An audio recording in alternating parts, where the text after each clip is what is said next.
I said, I'm just gonna call it Faction Wars anyway. Twig said, no, Faction Friend, and he's the first one to get it wrong. Everyone knows Faction Oh, Wars. man. It sounds better Welcome, too. Commander. That's the That fact. is Please choose your starting that location. is some gold right there. That is some like that could not have been better. That just genuinely could not have been better. And he's the first one to Looks get like the it factions wrong. actually worked. Legion Kings versus Cortex Peasants. Everyone knows Faction Wars. man. It sounds better Oh, what a too. good day. That's the What a fact. good day. Please That choose is your some starting gold. location. That was funny. Right Alright, there. we're just going to That get is Faction some- Wars now because it sounds better and because I fucked up straight away.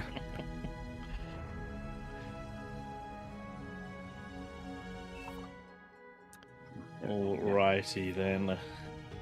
Now, Flo, if you're listening, I'm going to send an invite for a shared Twitch stream chat. And Tank Tom, can you post the rules in chat? Yep, I can do that. They should all be on the welcome message for everyone, but we can... they're going to be over here.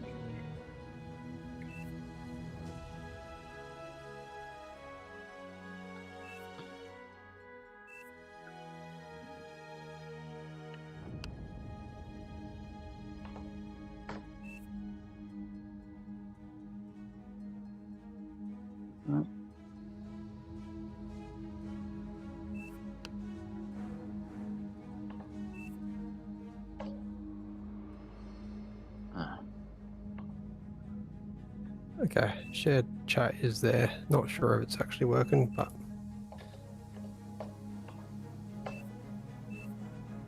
No, that doesn't paste them all nicely.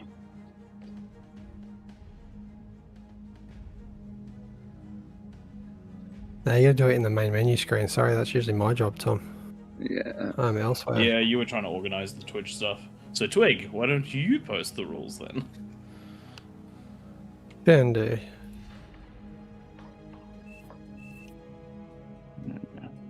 I'm still not getting it right. I'll just paste it. There we go. There we go. Yeah.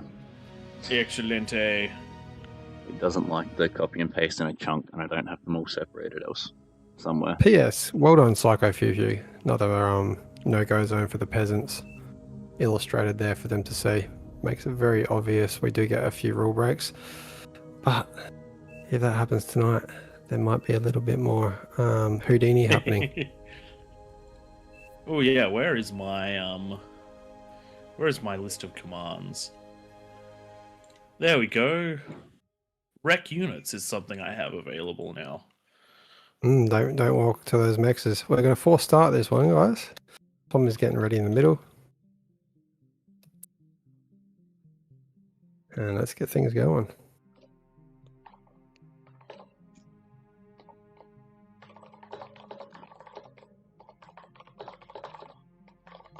That's weird, it didn't work for me.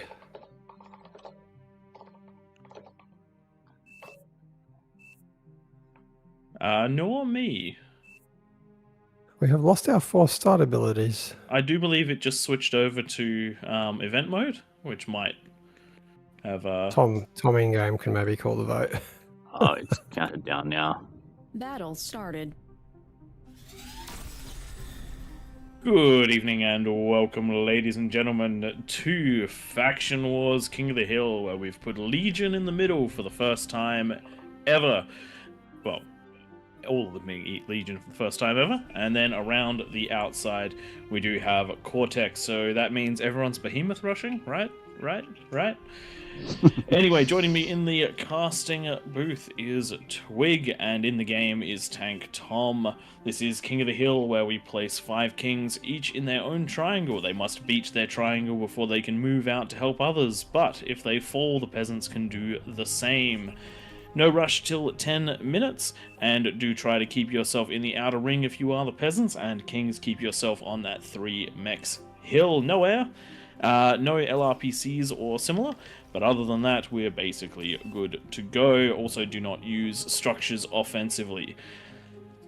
Twig, with a bunch of very good Low kings, power. but not very experienced in Legion, how do you reckon this one's gonna go? They do have oodles. I haven't seen oodles in the middle. And OS usually means you're good at the game, but we have seen many times before that OS doesn't mean you're good at King of the Hill. So I'm going to go peasants, even though there's a lot of OS in the middle.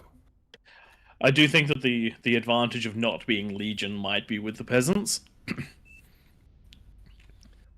But Legion do have a lot of really good units, to the point where I almost refuse to play in lobbies still with Legion. I just hate that napalm, and maybe that napalm's going to be something that's quite good that the Kings can defend with. Soul Invictus. Good luck getting a Soul Invictus in this map. I mean, we have seen behemoths in this, so maybe. We'll see. Alrighty. So let's have a quick chat. There is one triangle with 3 peasants. That's just the way it works. 16 players, 5 triangles, 2 versus 1 in all triangles but 1. It's just maths, people. But it doesn't really change the way that the game plays too much. The reality is that the best play for the peasants is to share the load, have one player go T2 and share that across. And instead of tapping your mexes, then handing it on to the person who isn't going to move them on past the middle, then you should definitely try to make sure that everyone gets theirs tapped. Certainly not a jab at Tank Tom from last week. We were testing, I was looking at other things. Sure. But the reality is that if you have a T1 push supported by T2, you're in a very good position against Kings at 10 minutes. If you have a T2 push, if you try to invest too much in T2, then you will end up having some problems because you just won't have the unit volume, and the Kings will be able to trade you too efficiently. You know, Tank Tom, I'm second guessing your knowledge of Legion. Go on T2 Lab prior to upgrading any of those metal extractors to the overcharged. I mean, I don't know the math behind it, 45% bonus, but Neither do I, we've committed now. You are committed, that's for sure. It does mean you don't have to build as much energy to keep that energy high. That is a slow build now. You've got a whole minute and a bit to get that up, reclaiming the bots. All these constructors. Probably only need one of them technically. 1 Just to 2 is comparing always that, good. Duffy's got them up. They're bringing in 4.1 each, plus the bonus, or is that including the bonus? It's probably including the bonus. And of course, detonating those Kings to get you their extra metal. Sorry, those commanders to get the extra metal in the bank. I just hate doing that as a king on this. You can see 2 people have already done that. Ollie, Duffy, they always do it. Definitely recommend don't fully reclaiming like Ollie just did. It means no chance of rezzing back up again, but there is always the chance to kill your opponents and res their commanders. Destroyed. I've seen that happen quite a bit in this. Usually at least a lane or 2 falls in each direction. Sometimes the Kings get a win, sometimes the peasants, but that does not matter. The last one standing is what matters, because this is beyond all reason. That's the way it works. Team reached Tech 2. Oodles has gone into a lot more wind whole before team going is into wasting T2. energy. Yours is definitely up. You're up and going. Probably going to be dropping down a metal storage soon so you can reclaim that lab. I always like to drop down the metal storage before even building the T2 advanced metal extractors, just so that I can fully reclaim that lab and get them up so much faster. Yeah, it's I one don't of know those what ones Duffy's where doing. it's a bit of a balancing act. And you can see how fast these are going to come down, each one and going down in just over 10 seconds with 5 construction turrets over in Duffy's base. But the wind is not at its peak, and that has meant that they're going to slow a little bit down. Enemy commander destroyed. And that's one of the other things you just have to pay attention to. The wind is the most efficient unit of energy per metal spent, but it isn't the most consistent, which is why Fusion's Aphis, as well as a couple of things like the advanced solar collectors, are also not a bad idea as well. But looking around the map, we're seeing quite a lot of T2 out of the peasants right now. We're seeing a lot of good mechs tapping. Doesn't look like they're going into too many constructors, which is always a bit of a trap. You are Each one of these is overflowing 470 metal. And the reality is that build power wise, as well as resource wise, you struggle to be able to fund 2 economies Enemy this commander early with it destroyed. without going past that 10-minute mark. But interestingly, we're seeing a lot of comms detonate around the outside. Only 6 left out of 11, which is that's a lot of metal Power. investment into killing the kings early. We'll see how that pays off, especially if it could give something like an early fusion or something along those lines. Okay, there is just over 3 minutes left. Kings all looking pretty healthy. There's fusion reactors going down for everyone just about. Some of them started, some of them queued. And then Tank Tom should peasants- have his with 2 minutes to spare, which is plenty of time. If that wind Tom's pops gonna up be just a little bit fast. more, you should be able to get it that little bit faster as well. Duffy's just now started overflowing energy to the team, having That built is that first rather fusion. nice. Can't have that though. Quickly pop down to oh no, they're advanced energy converters. I thought that was I a must story. eat the energy. It's And look, that's alright. what you're supposed to do with them. That's your main form of economy. But it is a pretty strong build to be able to get a fusion up by that was probably 710. Oh, I like which- what Oodles is doing. He has gone into infestors. Infestors are a unit that can build infestors. Yeah, but they're 250 metal each, and their attack power is very limited. It will help overcome some of the build power issues, but right now metal's the problem. These infestors you at can 250 reclaim metal the each. T2 lab, and that is 10 infestors. Yeah, that's fair. But right now, I think that would have been better in the fusion, just because at the moment the fusion is currently For sure. metal capped. So if you'd waited that extra 20 seconds or so to build it, then it would have been overall more economy by the first 10 minutes.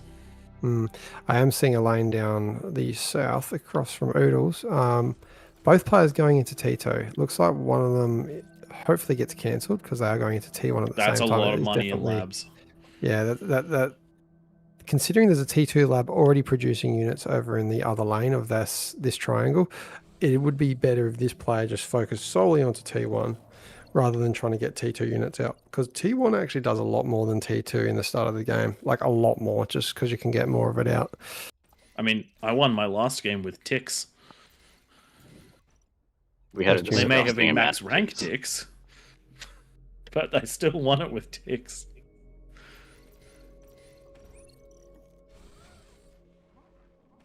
Yeah, what I want. What units do we have? It's these. Alright, with 1 minute to go, let's have a quick look at where all the bases are standing. This is the point where defenses start becoming hyper necessary. We see quite a lot of the heavy ray turrets out of Duffy. These things are actually surprisingly good early game, and it's going to facilitate, because of how cheap they are, it's going to facilitate getting that extra fusion reactor.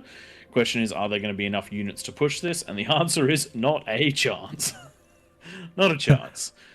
So it looks like Duffy's going to get away with that extra eco. It is going to be the Fringe that looks like they're going to be under some of the most pressure early on. A T1 force from both sides with Heavy Pounder as well as Wolverine.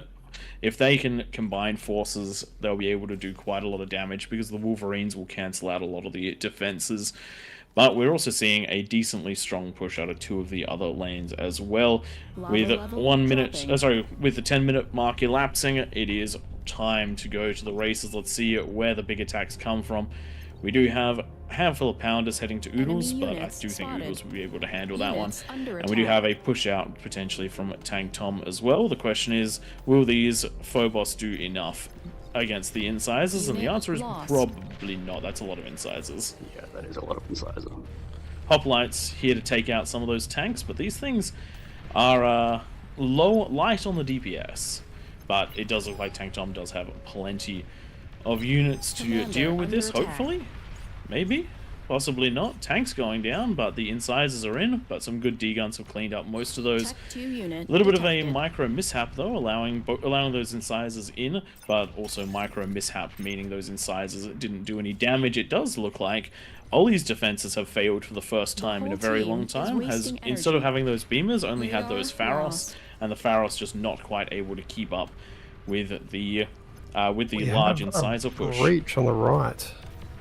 Does look like they're going to get reclaimed though for little to no damage. So unfortunately, no chain reacting of build power, and then eaten the fusion reactor. So not the best micro there. Unfortunate for the peasants' bottom side. We do have some Sheldons shelling their way in. We'll see how long that takes. On the right-hand side, we do have a push out into the peasants, and this is the Decurion pushing out. Now, for those of you that don't play much Legion, the Decurion is essentially the equivalent of a Pounder, but its DPS is not wasted.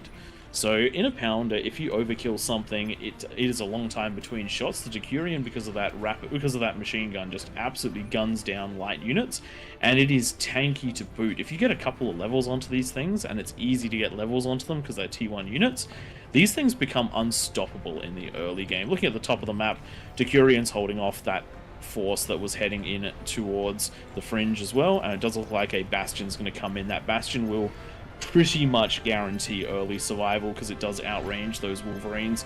Such a strong defensive turret. Costs a little bit more than a Pulsar, but man, in this situation, does it outstrip a Pulsar by so much. Look at it go! It's already got 7, 8. Oh my god, it's already got 10 kills and it's barely been up a few seconds. That thing is a Fringe monster. going to hold. Apologies One for going Bastion quiet can there. I hold.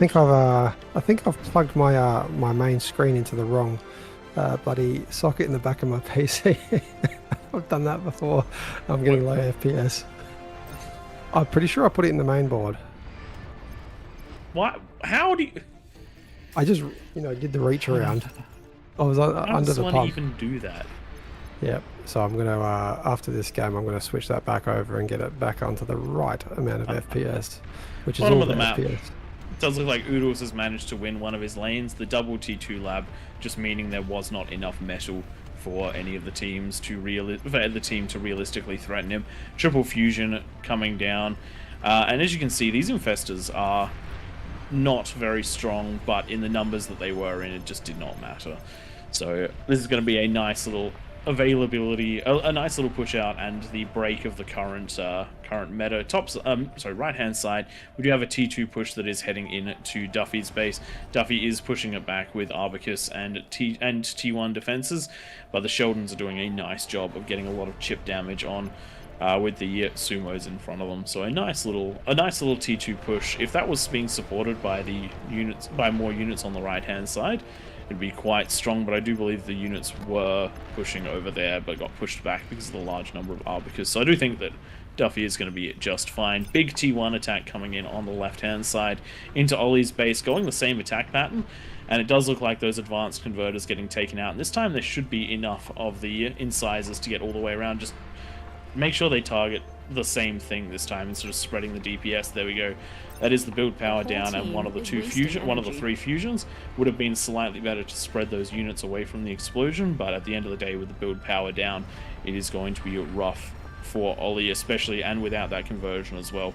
Metal income is going to be limited, but the peasants do need a win because currently the kings are ahead.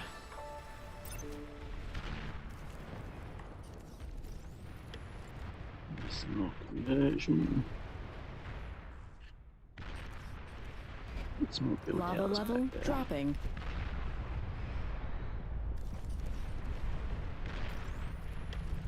Right, he does look like an attack is coming around to the back of Bahout. Nice T1 force. This is legal. It's going a little bit wider than we normally would suggest, but it isn't crossing the midway point, so it is perfectly legit. The sides are things you can attack with the peasants, so good to go just there. Damage. Does look like the momentum attacking Duffy has petered out a little bit, with these Arbicus now in enough numbers that they are really threatening to those Sheldons. The Sheldons, I do believe, fractionally outrange 850 versus 848. Yeah, okay, it's not meaningful. We're going to call that the same range. Tank Tom, learning some of the Legion units, trying to make his way across, is suffering bits and pieces of damage here, but it does look like he has his opponent well and truly under control. Army values reasonably equal, but the army value of his peasant players is mostly held up in those arbiters, so not a problem. When you have units moving, Ollie taking more and more damage from Dominus. Dominus, who is now in the background with some Arbiters, just getting those shots on really nicely done, as well as eating that metal. As soon as this Chimera goes down, that's going to be a pretty big problem for Ollie. The Chimera is a wonderful pop-up turret. So it has a pounder cannon that is longer range than a pounder, as well as the machine guns. So it cleans up so much. They are one of the strongest defenses against T1 that you can get. And that does look like this is going to be the end for Ollie. I'd actually be stealing a lot of this stuff, though it can be D-gun, so maybe just resing it's the better plan. Does look like Duffy's made his way out fully on the right-hand side, cleaned up one of the peasants, should have enough to clean up both here with that spam coming in as well as all that long-range power. Does look like it is going to be a big problem for the rest of his lane. On the bottom of the map, we do have similar attacks coming from Oodles, much smaller, but still getting the damage in. It is some Phalanxes versus T1, backed up by some Arbicus, so the Arbicus getting good damage in per shot. The Phalanxes helping to deal with all of the T1, though currently focusing on a little bit of the Eco. Tank Tom, no longer struggling to deal with anything because he has a Bastion. Bastions are incredibly powerful. I would highly recommend them as a defensive option if you have the 4,000 metal to spare. Well, I think the peasants are in a bit of trouble, because currently we're looking at having 2 free kings and only 1 destroyed king, and they are on the opposite sides of the map, so it's going to be hard to attack them. However, we do have a large force coming in to try to take on the Fringe. One of the problems that they're going to face is those bastions. Thankfully, one of the pseudo answers to this is the Arbiters. The question is whether or not the Arbiters are going to be able to get a good firing solution on the Bastion. It looks like they are. If they hug that cliff, they should be able to stay alive. However, it's going to take them a while, even with that very strong missle. Units Probably under attack. 5 volleys, I would say, Unit even if there's lost. little to no repair. And man, that is a slow kill for a Bastion. So that's going to be kind of rough. And while that's happening, the Bastions are just eating and eating and eating all of those frontline units. And there we go. That is Duffy completely free, as well as The whole team is wasting metal. Oodle completely free as well. So 2 kings You next are to each other, overflowing breaking metal. their lanes at approximately the same time is not something that you want to have to fight as the peasants. Couple more shots going in reasonably deep from the Arbiters, but they are about to meet their doom from behind, and they weren't able to take on that Bastion, so the Bastion is still guarding the front. 2 Bastions is a rough thing to push through. Missiles being fired into the T2 lab, which is quite the nice.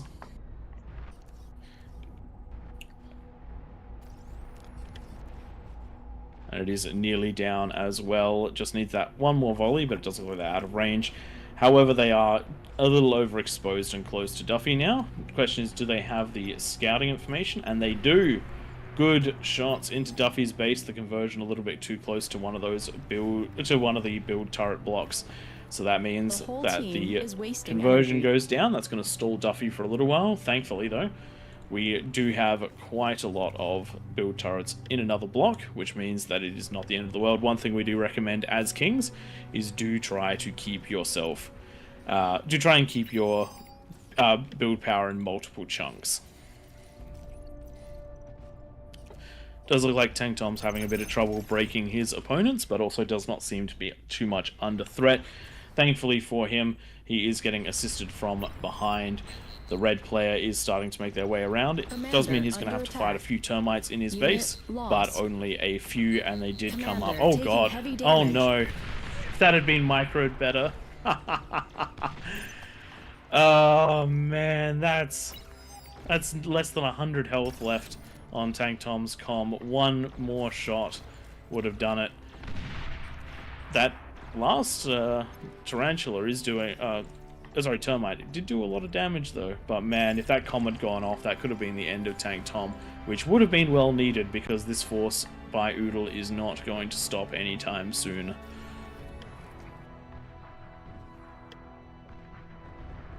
So the king's in a very good position right now, because they're about to be 3 kings available versus 4 peasants, because I do not believe that Platinum Blonde has the forces to stop this army, not even backed up by Lloyd. Which is unfortunate for them, because Platinum Blonde and Lloyd known for being very strong, whether they are peasants or kings, so unable to break Tank Tom's iron defense. And it does look like now taking an absolute pelting for that. Tank Tom being left mostly alive. Attacks coming from behind, though. Does look like they're going to grab Tank Tom's fusion, but again, split up build power, which means it's not a big deal, and those units are now being cleaned up by Tank Tom. Tank Tom has now been attacked by another set of peasants, which means he is free to start moving around the map as he pleases. So, I am very grateful that they popped up before, otherwise I would not have had units behind me and I would be dead currently. A quick IT question, Pradith, because being the absolute Dumbo that I am, I've switched my monitors back, but the FPS is obviously staying down. Do you reckon I need a restart or just a game restart? It depends. If your game is being powered by the CPU's onboard graphics and just being routed through your GPU, then that's a problem. So my guess is that you will probably need to restart the game, and if that doesn't work, you'll probably need to restart the computer, but I suspect it'll just be the game. Because applications, when they're launched, are usually attached to some sort of graphical engine, and because you had it plugged into the wrong thing, which, by the way, he does this all the time. He is an engineer that fails to understand that you need to plug your monitor into the GPU in order for the GPU to do its thing. I just forget every single time I change it. What we're going to have to do is we're going to have to work out whether you have HDMI or DisplayPort coming out of your motherboard and just give you the other cable. I've got both. Your motherboard does not have both. No motherboards have HDMI and DisplayPort. I reckon mine does. Yeah, it does. No way. It does because I just changed it. 100% That's does. crazy. Your GPU should have both, but a motherboard should not have both. They both have both. What? I just changed them both. That's what? Anyway, that blows me away because I've barely ever seen that on motherboards. That is so rare to have both.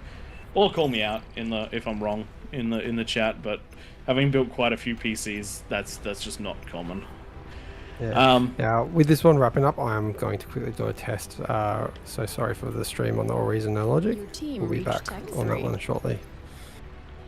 Does it look like Duffy's managed to clean up the kings above him? Does look like Oodle's forces are starting to make their way to Tank Tom's kings, while Tank Tom is engaging the two surviving and expanded peasants. Does look like, though, this one's going to be very much so a King's win. Just not enough pressure onto the Kings early enough. There was a couple of really good attacks, but unfortunately some miss micro just meant that Psycho and Dominus just could not quite kill their king early enough to stop the roll. A little bit of additional force sent Tank Tom's way, or sent the Fringe's way before the Bastions came up. Probably could have changed the landscape quite well. But at the end of the day, it all does come down to the right players matching up in the right places and picking the right strategies. You can be the worst peasant there is, but if you build a lot of ticks and the kings don't have enough defenses for ticks, well, then you win your lane. You can be the best peasant ever, and if you build yourself a whole bunch of, say, pounders, and they just happen to have something that counters pounders, well, then same thing, same problem right there. Does look like we're down to the last triangle, the 3-player triangle, and they are being assaulted pretty heavily on both sides. Tank Tom's been pushed back by the Arbiter Fire. Do have Resbots down there trying to get as many forces as they possibly can, but I don't see them breaking up too hard too soon. They are trying to get shots onto the parts of the base that have been seen. They are going to go for probably that Aphis. Actually, they're going to get that Aphis. They're definitely going to get that Aphis. So long as they get one more shot on, they are going to get that Aphis. It might even pop. Yeah, one more, and it is going to get the Aphis, and there are the missiles in the air. So Tank Tom will be losing that one from this volley. There we go. Tank Tom's base has been essentially destroyed, and that beautiful Sol Invictus has just shot up from a 3-minute construction time to a 25-minute construction time. So Tank Tom taking a lot of damage, and this is the power of getting units behind. So one of the things that the the peasants often do is they hyper-focus in one area. Sometimes if you just send a series of arbiters or similar around the back of the base, you can do a ludicrous amount of damage. Spider's pretty good as well.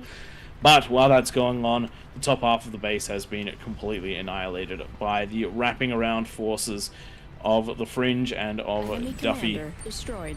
So well played by the peasants, but unfortunately not much that you can do here when the force of 4 remaining kings is bearing down on you.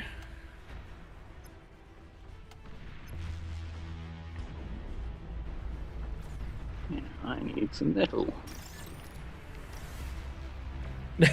Tank Tom trying to get back into the game.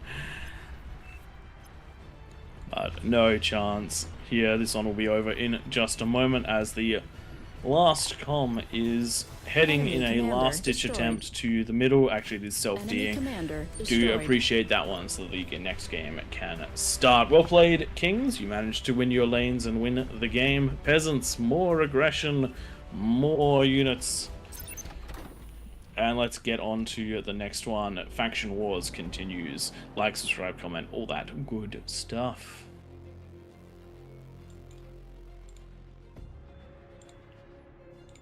That went better than I thought I might have done. Those bastions did a lot of work. Oh, look, bastions defensively are nuts early game. Actually, that's a really good question. Lightwolf has a good question for you, Twig. Do you often swap your monitors around? That's a really good point. Why did you need to unplug yours and replug them? He's not here. He's restarted his computer. All right, let's get ourselves set up for the next one. I do believe our next game is going to be on. There we go. We do have ourselves a throne coming up. And I do believe that we're going to potentially make all of the peasants into something and all of the kings into... Well, it is Faction Wars. Unless Twig has another plan, I do think we might make all of the peasants Legion. You can do that, Legion, and I'm gonna say Arm. Kings will be Arm then. We had Legion Core last game, didn't we? Yes, it was Legion Core, and I do think Legion will be in every single one of these tonight, whether it's one team or the other. I also think we're waiting on quite a few settings to punch through at the moment. There we go. It was just that I didn't do the settings because I'd forgotten that they all reset with the event mode, but that should be good, I think. And have we turned off the thing which prevents this from working? Which one? Twig, what was the thing which prevents the factions from taking effect? The randomized something. I didn't touch Say again.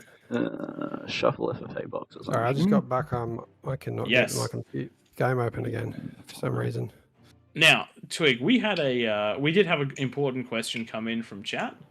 Lightwolf asked why you why you need to plug your monitors back in. Is that a common thing for you when you turn off your computer? Do you think you need to unplug your monitors? Is that the normal everyday routine? I got a new PC part and I've just plugged shit into the wrong port when I put it back together. And You I'm getting bastard! a phone call to fix my problem because the game's not open. I'll be back, guys. No worries, we'll get this one kicked off. What do I need for this? Alrighty, so the Fringe, unfortunately, well, we have 2 players that still have a bonus, which means that at least one of them will need to be bumped up. Duffy and the Fringe, if one of you chooses to jump into peasants, good for you. If not, I'm going to roll a dice and kick one of you to the curb.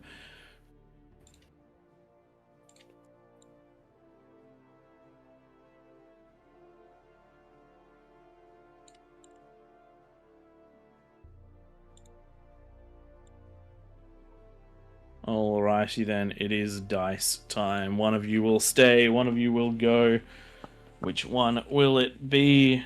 Since I don't have Looks a like we dice have on an me, it's just extra- going to be heads or tails. Duffy is heads. I think it's going to be both because Fitmo jumped down. Actually, so it's that going to makes be it both 7. because we have Fitmo who's wanted to jump in.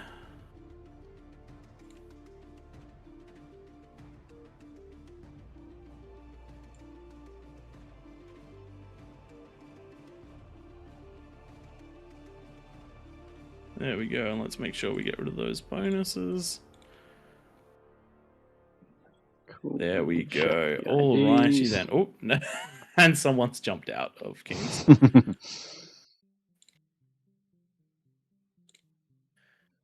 Alrighty, we will need one more king.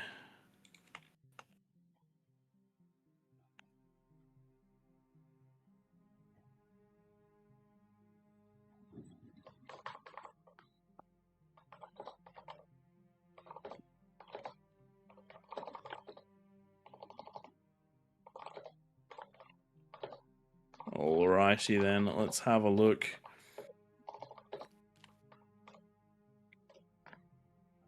Ladies and gentlemen, we cannot start without one more king. Can we please get one more king?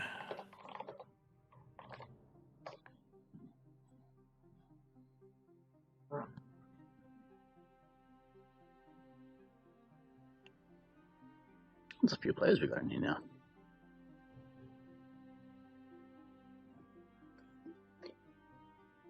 There we go. That is one more king. Invisible troll, and I've seen you in king before, I'm fairly sure. Alright, let's kick this one off.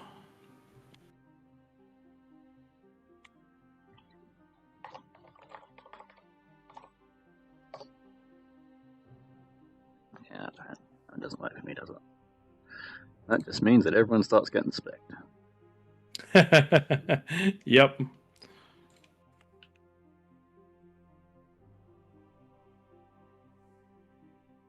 Because that is the only option we have for getting stuff going. Correct. Sorry, watch behind. Do not want to do it to you, but unfortunately cannot start with players that are... There we go. Let's see if a force start works. And it has. Excellent.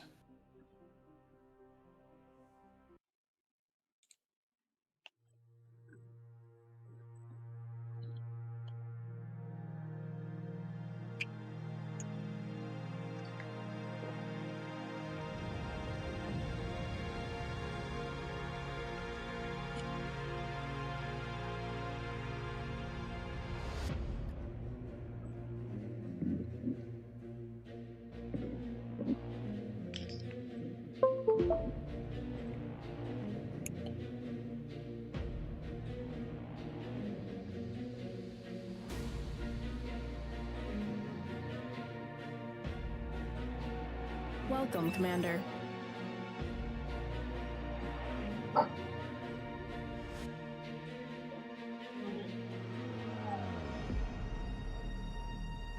Alrighty then, ladies and gentlemen. Let us get ready for this one and hope Twig makes it back sooner or later.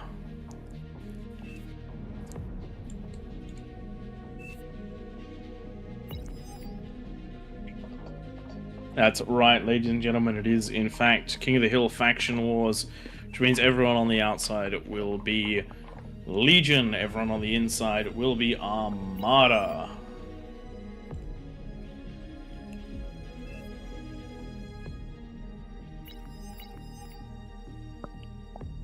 We've got enough people that we should see some rather interesting pushes at the 10-minute mark. So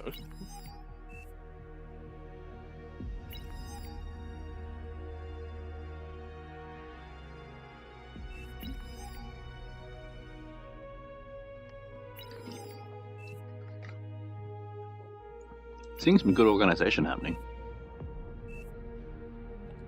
unfortunately, we do seem to have one king that may or may not be here. We'll see.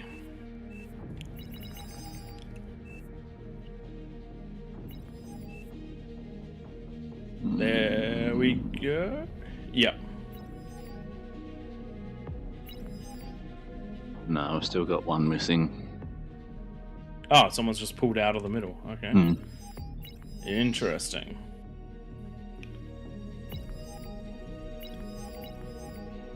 There we go, they have spawned in. So they are here.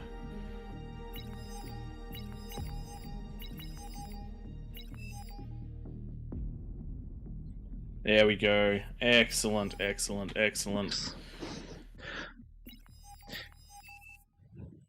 Evening, Kelly Sparkles. You are correct in saying that we're Aussies. What? How could you possibly tell?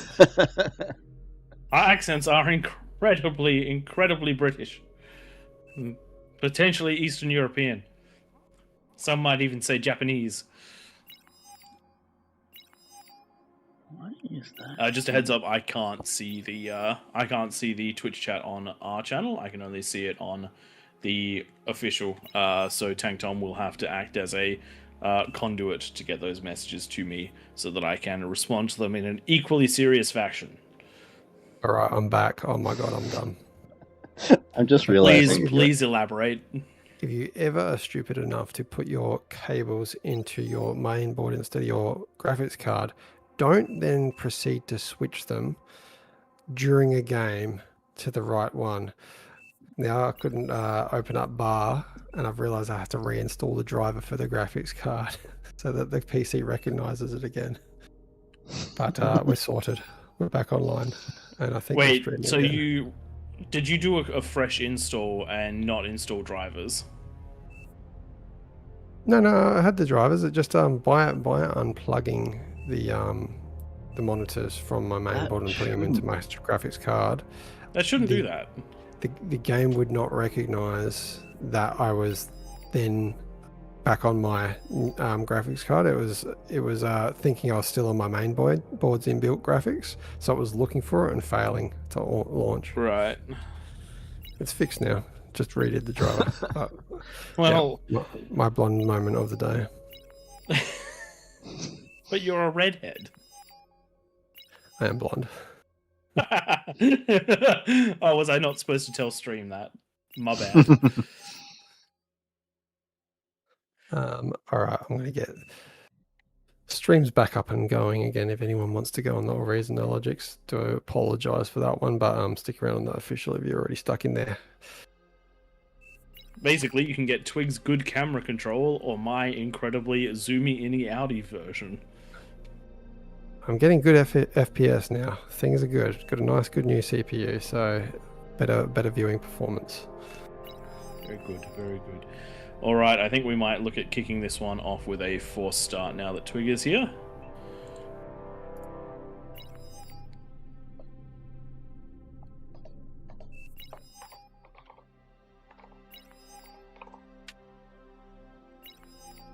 Do you want me to do that one? Yes. Battle started. Okay. All right, ladies and gentlemen, welcome to the all-exciting King of the Hill Faction Wars. Faction Wars. Joining us, we do have ourselves Armada in the middle of the map, and we do have Legion around the outside in a lovely 52 versus 7 with a 45% bonus for the players in the middle. So what is King of the Hill? 10-minute no rush time and no offensive structures, no air, and a couple of minor tweaks to a few T2 units just to make it fair for the Kings who have no space to build in. And a lot of co-op eco around the map. We'll see whether Legion makes a big difference on this map with those T1.5 mexes that basically anyone can get early on, but also the energy problems that come with them. Joining me in the casting booth, we do have Tank Tom and Twig. What do you reckon for this one? We did have a Legion win upset in the previous game, so what do you reckon for this one? Why change? I'm sticking with Legion then. Legion is particularly strong defensively because of those bastions, but I have found that they can be they do struggle a little bit on the offensive sometimes. So looking around the map, we're seeing some pretty good things from a lot of these corners. We want to be seeing co-op so that we can get those T2 labs early, as well as those geos. And if the players are working together to get those, they should be quite strong. We know that this corner in the top left will be quite strong with Platinum Blonde and Chronographer. We are starting to see some shared building on the top right with Zeus on God, who I recognize from previous games, getting into there. But it does look like potentially the bottom right, as per usual, is going to be one of the strongest corners, with Dominus, the Fringe, Small, and Lloyd, all very recognizable faces, and they're backed up by and very, very strong looking Dry Sea, with Duffy and Boomfire working together to make it out of here. It does look like someone's even given Duffy a second comm as well, maybe taken, maybe not. But that's going to lead to a very, very swift expansion. One of the things to bear in mind, the Dry Sea is a bit of a force multiplier. It takes a while to come online, but if the kings don't deal with it, then they have so much space, and the fact that a lot of economy for the peasants in the end game is generated by APHIS, they have the ability to come online when they're needed most. So whether that's with a T3 push towards the mid to late game, or T1 units early game, we'll see exactly how that one goes. It'll be interesting to see how this one scales. We have seen, fusions out there by about 15 minutes before. Which is, considering they start with 1,000 metal and no mexes, pretty good. Yes, I expect that corner there is going to be an absolute powerhouse once things get up and rolling. Commander self-destructed.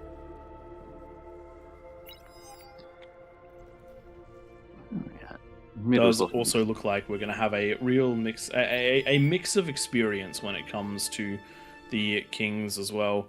We do have players that are already working on their defenses at the 3-minute mark. I would highly recommend using your build power and your metal and energy for slightly different things. Something to bear in mind is that these cameras consume 13 energy each consistently, which means that for every single one that you build, for every 2 that you build, you need at least 1 more wind at average wind speeds. So you're going to be burning some of that extra power just to keep them going, not to mention it's metal that could otherwise be invested into the T2 lab, which will help you get more metal to start with.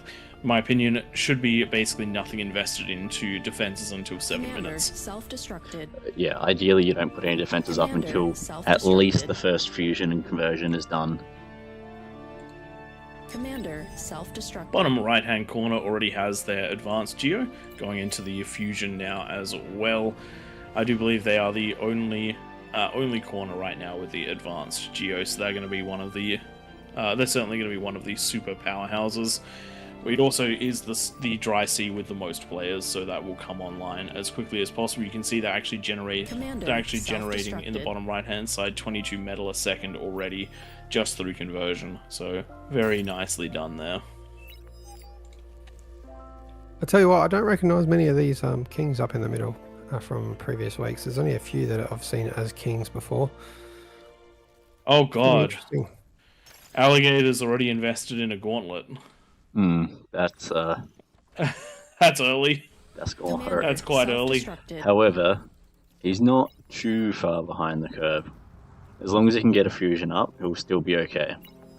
Yeah. We've only got a 40% bonus, have we? Or is that 46? 46. The standard. There we go.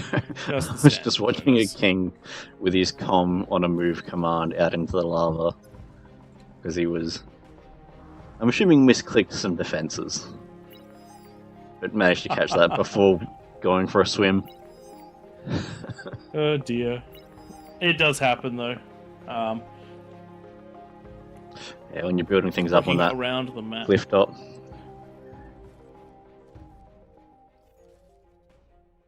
What was that, Tank Tom? When you're building stuff up on top of the cliffs there, the difference between top of the cliff and down the wall in the lava is not very far away. Yes, it is not. Certainly have some interesting strats going on up here. I understand Horloff's idea of building his conversion up at the top so that it's not vulnerable, but that space comes at a premium. So my recommendation is always to build your vulnerable economy sort of there-ish. That leaves plenty of space for the other king to do so as well. Commander self-destructed.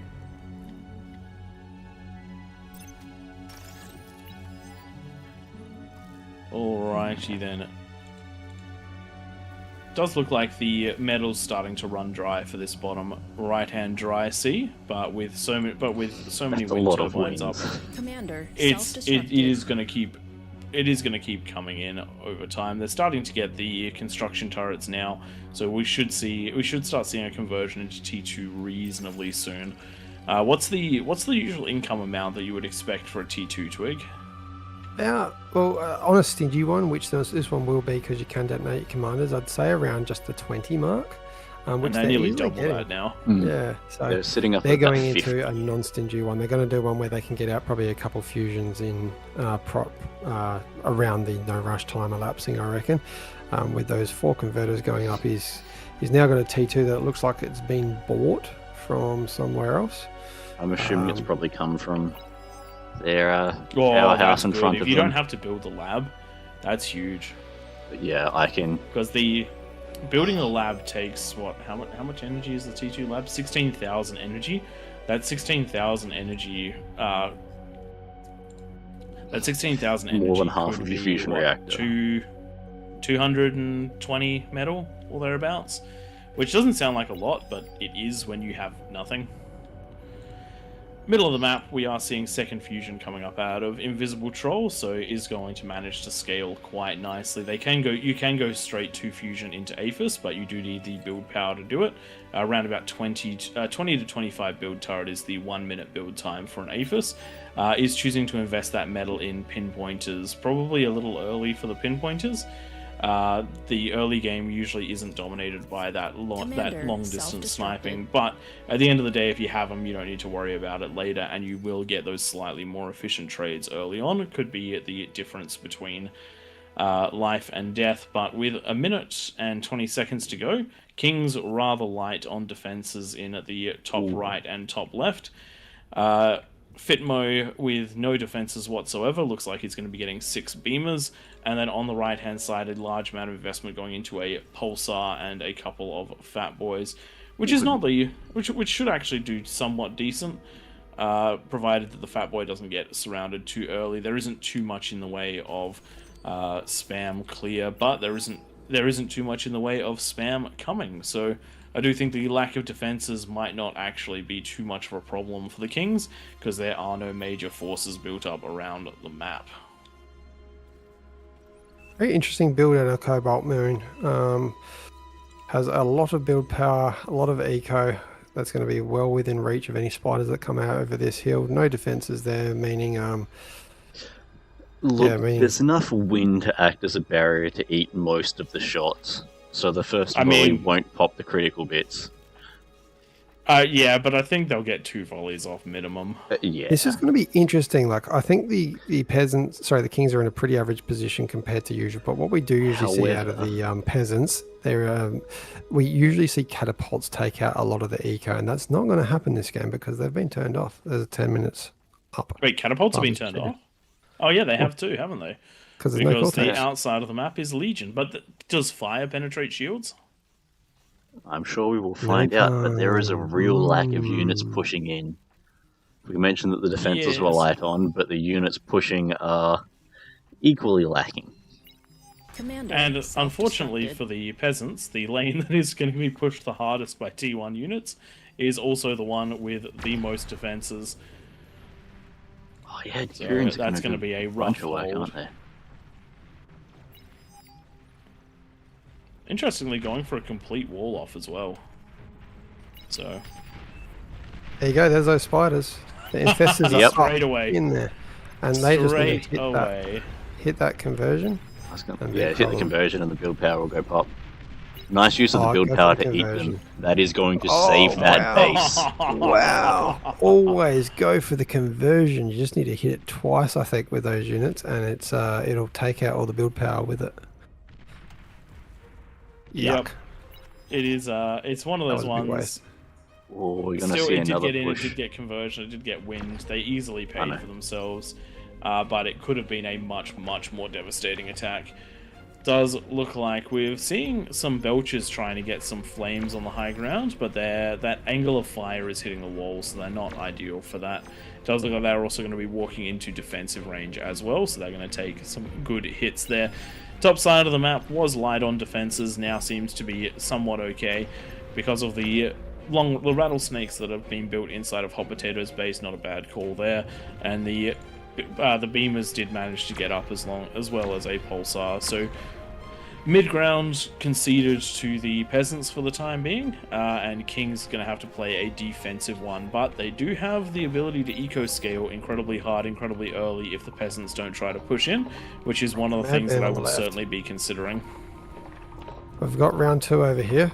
Is there going to be better... Oh, actually, these guys, do they outrange a commander? They have the same range as a commander. 300. And I like what he's doing here. Rob the Madman is going to do a surround, so I don't think this is getting stopped. Not at all. Infestor's doing a surprisingly good amount of damage here. Looks like they are now in that second position, and they are moving around to grab the conversion, which is definitely the right call here. That conversion is so weak for it. Yeah, there we go. Yeah. Total annihilation right there, and that's going to set it back Cobalt Moon very, very quickly, and it does look like they might possibly... No, they're not going to get out. It'd be crazy if they did get out. 3 of them are going to get out. The nice thing about infestors, you can just use infestors to build infestors. So you can just get if you can purchase yourself on the wall, you can just build an infinite army of them. So nicely done there. I'm curious, do you need flat ground to build them? That's yeah, you do, don't you? Still, no. They look like they can build on the walls. Well, yeah, they are on the walls, but they're not building the units on the walls. They're building the units. Yeah, I know, but I'm saying they can build them on the walls. Oh, can they? Yeah, it looks like it, just selecting them. Oh my god, yes you can. That's awesome. That's okay, terrifying. I'm officially sold on Legion. We should have we need Legion to become competitive like ASAP so that we see more shenanigans. We like shenanigans. Another push again of more infestors, but these welders are going to clean them up very easily. Having said that, does get the fusion though. Wow. Next one is at 26%. Oh wow, it is because there's an arquebus sitting up there on the hill and they hadn't seen it. He just killed the Apis as well. That's hard built, so that's 4,500 metal down the drain. Wow, nicely done. Oof. Well done to Mr. Notakek.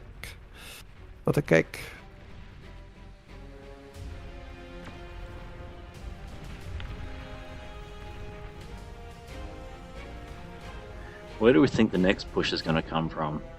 It looks like the peasants are largely occupying that no man's land middle tier at the moment.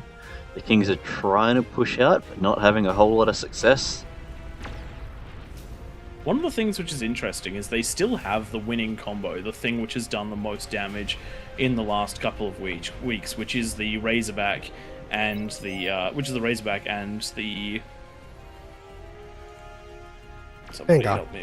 Vanguard, thank you.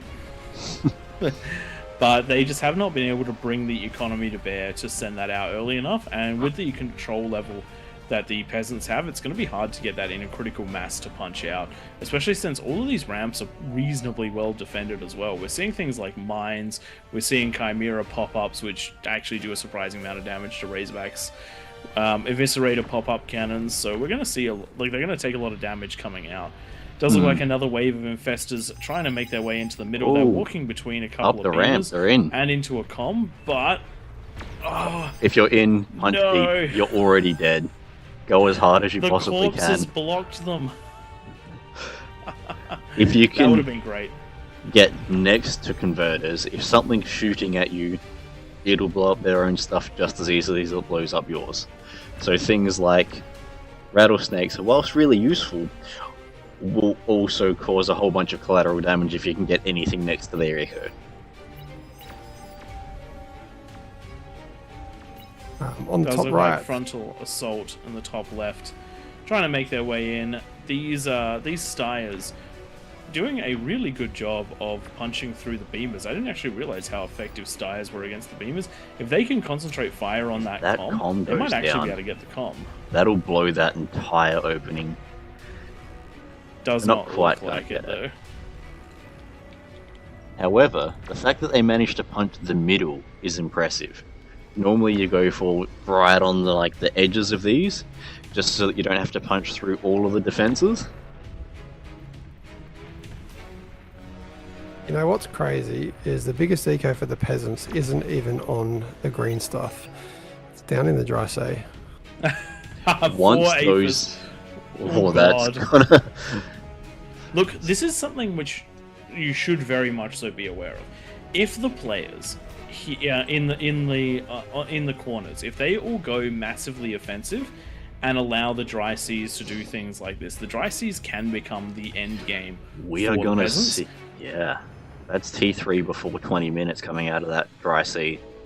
Exactly. Also, we're getting a huge number of infestors in this top left-hand side. I cannot wait. I love the fact the infestor can build more infestors and that people are using them. That is rather excellent.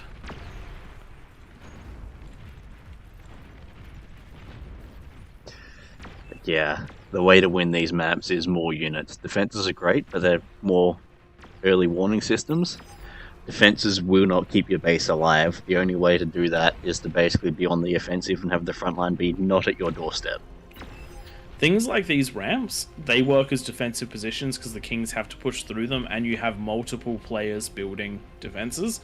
However, if it's something like trying to defend between bases around the outside after someone's broken through, defenses are effectively pointless because you're fighting the full might of a plus 45 king, one person at a time. Also, top left eco, Rosie matching the bottom right as well.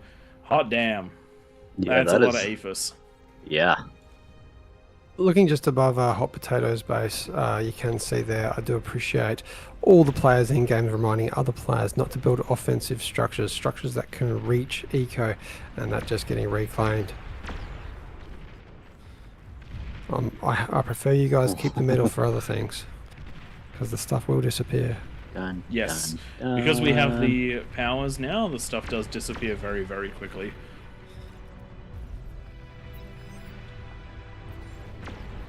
At least most of the time, when we know about it. It's looking very nasty on the left. Good use of walls to stop these infestors coming up the hill here. Yeah. And D-guns. So you're wondering what the counterplay is to infestors? The answer is walls and a comm near where they have to come through. T1 walls will stop T2 units. T2 walls will stop T3 units from coming up over the walls. Tigers drive over walls, don't they? Yeah, but Tigers don't drive over cliffs. Yeah, that's true. We're talking specifically about spider units. Yes. We have another infestor push. Infestors is the name of the game today. Loving on it. The bottom right. Oh, yes. Absolutely loving it. And this time, no walls to defend, and only a couple of vanguards. So these guys are going to get some value add. Right Vanguards are not necessarily defensive when the units are in your base. That just means that you park the units next to the thing you want to die. I don't love defensive vanguards. They are usually more of a problem than they are a solution. Mm-hmm. Oh wow, but that one pulsar just getting 3 in one shot, as soon as they're lined up one behind the other, it's a bullet going through each of their skulls. Giant pulse lasers. Fat Boy's coming to help clean Vanguard's things up as well. Doing more damage than the actual infestors did. Oh, the Fat Boys did a lot there as well. You can see all those big explosions. Those are self-damage shots. But at the end of the day, you defend with what you've got, and you do your best. Doesn't look like the Kings are having a lot of success breaking out. They've a little bit of damage on this come out over on this bottom left-hand side and grab the conversion, but it has been cleaned up, so nothing too crazy. Actually, one Good spider build managing there, to break through. Not all of the conversion went pop at once. They're sort of staggered in chunks, so they lost a couple of chunks, but not all of it. Although if you build them too close, they do tend to chain react. I believe it's 2 squares is the distance you need for conversion not to chain react. This bottom right side again. Infestors coming up over the edge. You probably need more. now that they know that you're coming, they tend to put Does defenses. seem like they have some defenses. The Fat Boys are actually quite good at defending while the infestors are on the wall. As long as they're shooting out, they're great. As soon as they start shooting in, that's when you get problems. Ladies and gentlemen, we have a Soul Invictus from the peasants. Ooh, handed It's a off coming. to humanity from Duffy. Another one being built as well. Oh. They're coming up about every minute and a half-ish on that eco. That is going, provided they don't get taken out by the pulsars, that is going to do a lot of damage very, very quickly. Soul Invictus, easily one of the most damage-efficient endgame units, because the lasers stop targeting the moment that they're finished killing something and move on to the next thing. None of that DPS is wasted. However, standing it in direct line of fire of Vanguards probably won't do it any favors. I do love what Invisible Troll's done. He's gone around with T2 walls and put them around all the pulsars and built the pulsars, so every lane now has pulsars. Sorry, 2 of the 3 lanes have pulsars with T2 walls around them, and they're doing quite a bit to keep the commanders and pretty much anything big back. Got a big push of Razorbacks now in the north. Send your Really big push. T3 with T1 in front of it. They're very lucky that there's no commanders around here, but that is Bastion almost taking one out just in one shot.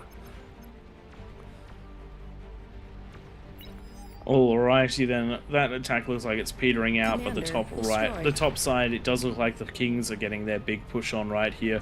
Razorback Fury, the question is, where are they going to go? Because there was some indecision there, but it does look like they're heading to this top right-hand side. Is going to start making things fall rather quickly. This is a lot of firepower all at once. So that is an entire wing just instant cleared. And we'll see where they're headed. It does look like they are going to be heading out to the top left-hand side. Is a T3 lab coming on to defend this one, as well as some T1 defenses being built, but oh no, they're not going the right way. Yeah, if they all just went to the top left, they would maybe have a chance at keeping Maybe Rosie they at would bay. certainly kill it unless they run into comms. You spread them out and commit to a direction. If they Correct. can't all be hit, ideally your spacing's wide enough that they can't be hit with D-guns, Commander or destroyed. you only lose one to each D-gun rather than having them grouped up so that you lose chunks. However, they are going to get out and do some work. Yes, I'm really interested to see whether or not they make it into this corner, because this corner is super vulnerable. Currently building Daedalus, I think. Oh no, Commander Carries. destroyed.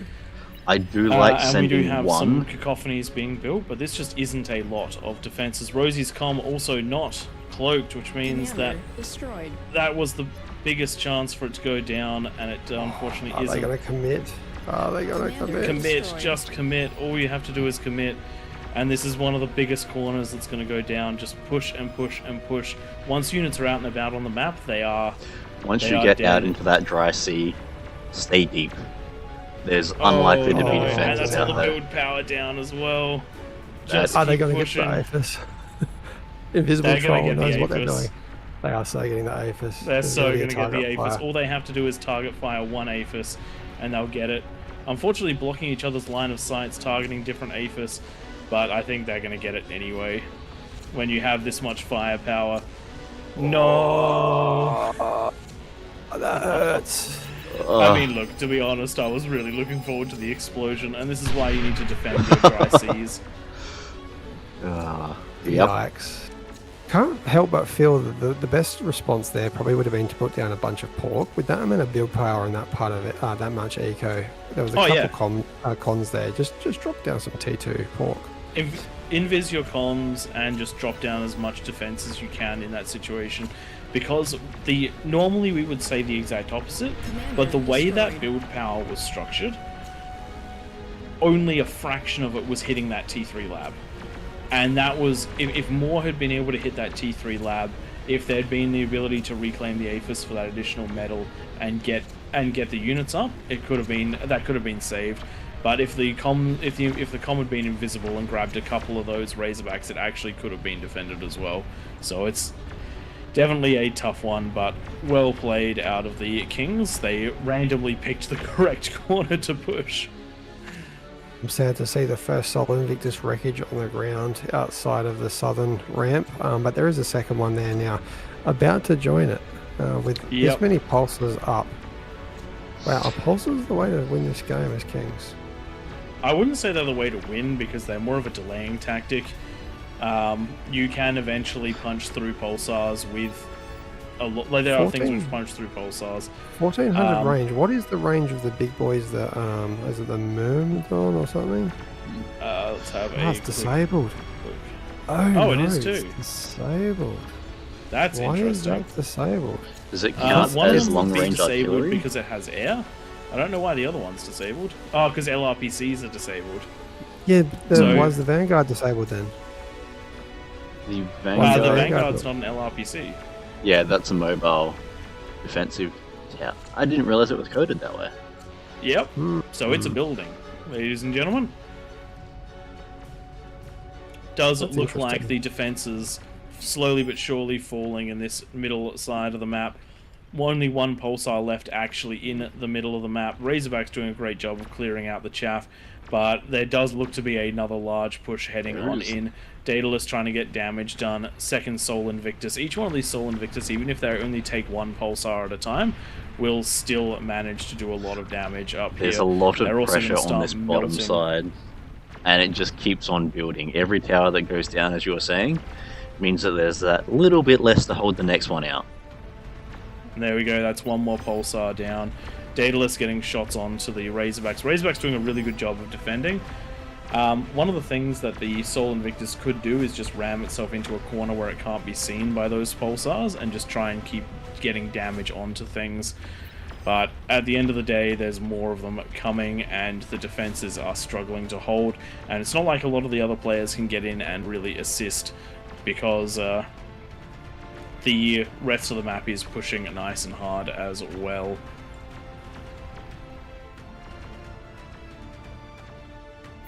Oh, it does look like we're about to see a comm explosion on the left-hand side. Comm getting too close to the edge while Sol Invictus was walking past. And now he does have vision into the fusions. What the hell?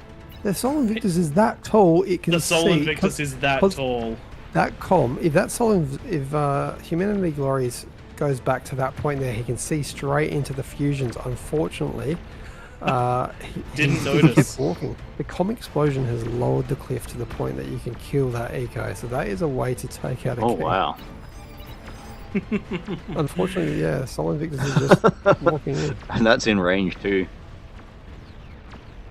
That is a terrifying thing to know, that because of the positioning of the cannons, it is well and truly capable of taking out the high... It is well and truly capable of firing over that wall. That is excellent. That is rather excellent. And it does look like the peasants have worked that out as well.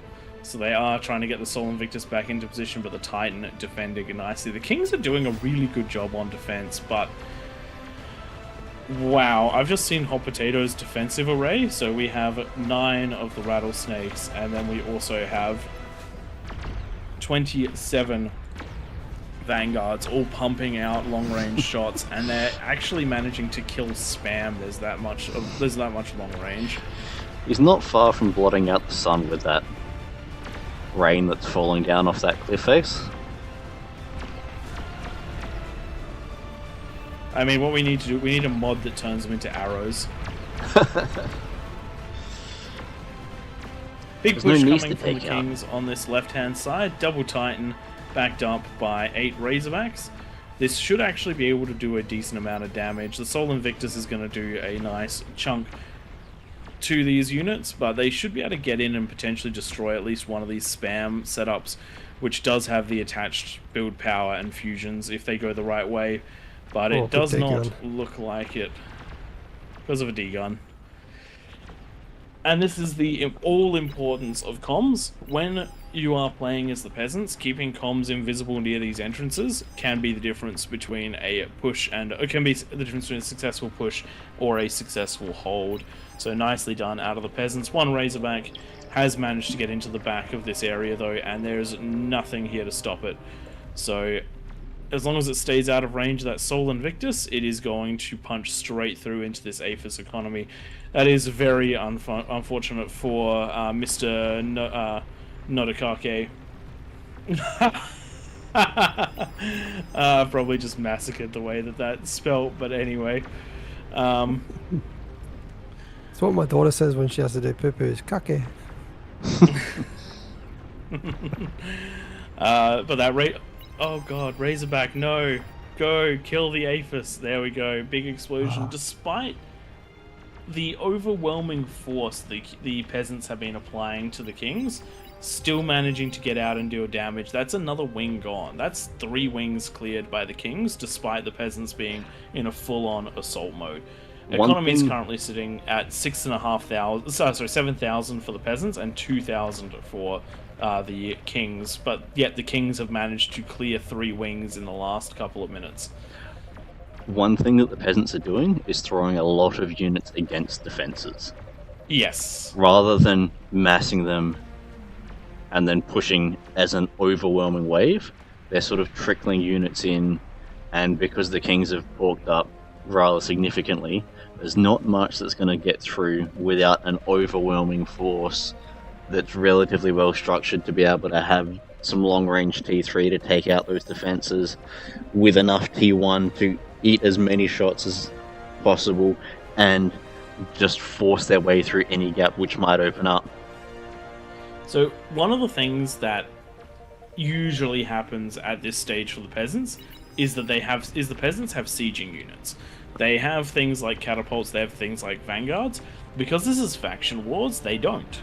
It is only the kings that have long-range mobile units, because we didn't even realize that turning off some of the settings we have would turn off any of the units. So any long-range option the kings have is just not available. The peasants have is just not available. So the typical tactics of wearing down the kings just isn't going to work here.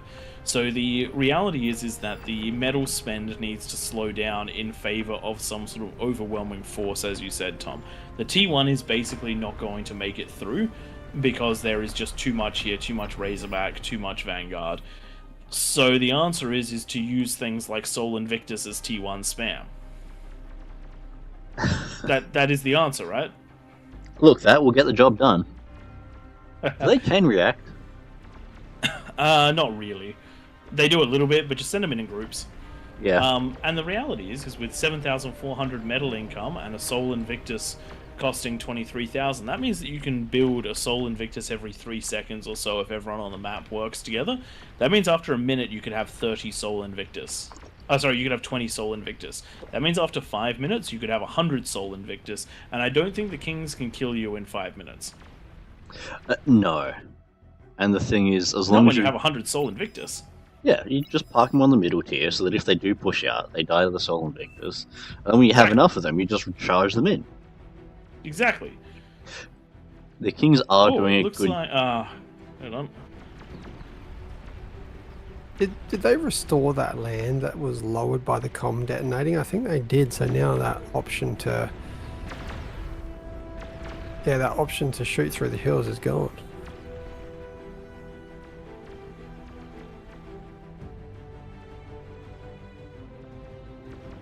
One thing that the peasants... That is a good way of dealing with that, honestly. Because you don't want Sol Invictus to,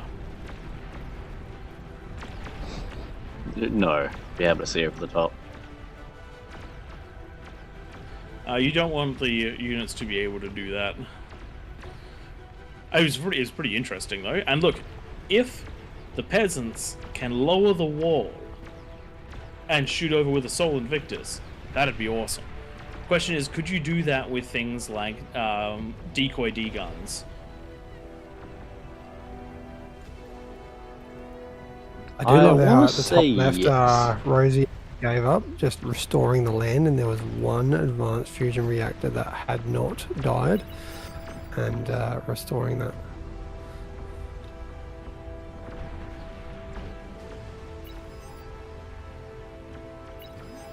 I mean, look, you may as well try and get back into it that way. If no one else is going to send you things, then that's definitely a method of doing it. The peasants will need to make sure that they can cut off any forces that the kings are sending out, Because whilst they now have largely unit production up and running, the fact that the Kings were able to get as much killed as they could, or as they have so far, was that there wasn't many responses coming out. Ooh, what's that? Calm out of position.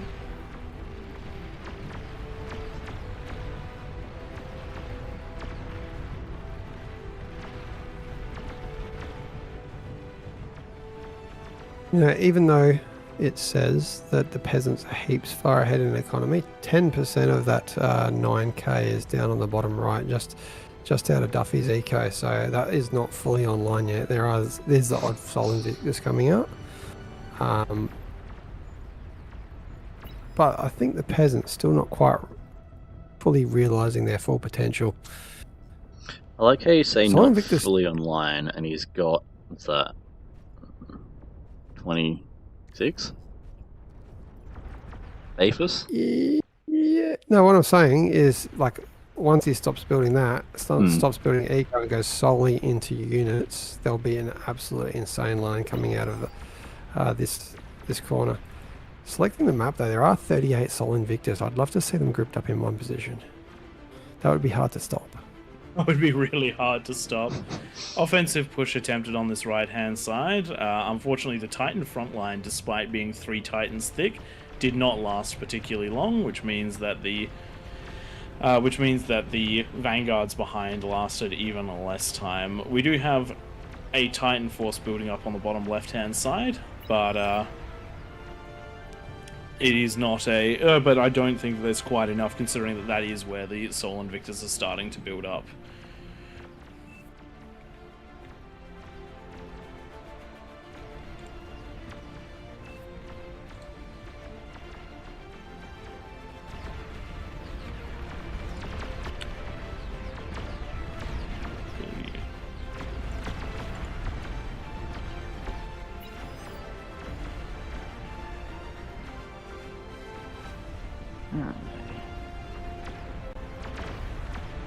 Good to see some red spots getting out and about.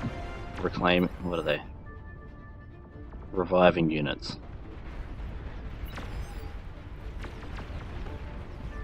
For those players that may not necessarily have the biggest ecos, getting units back up and in the fight is never a bad idea.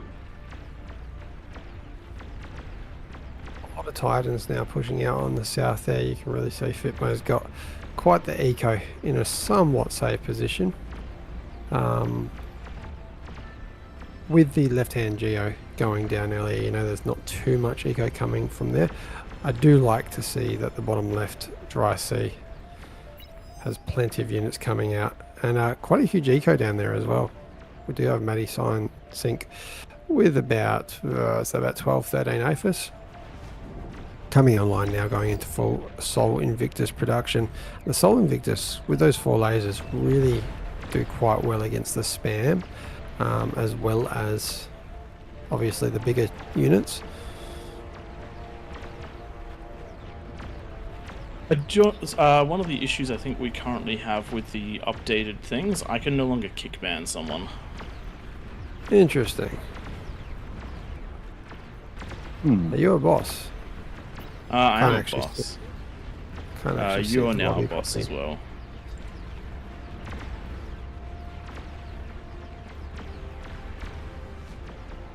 You can message me just to see who to... There we go.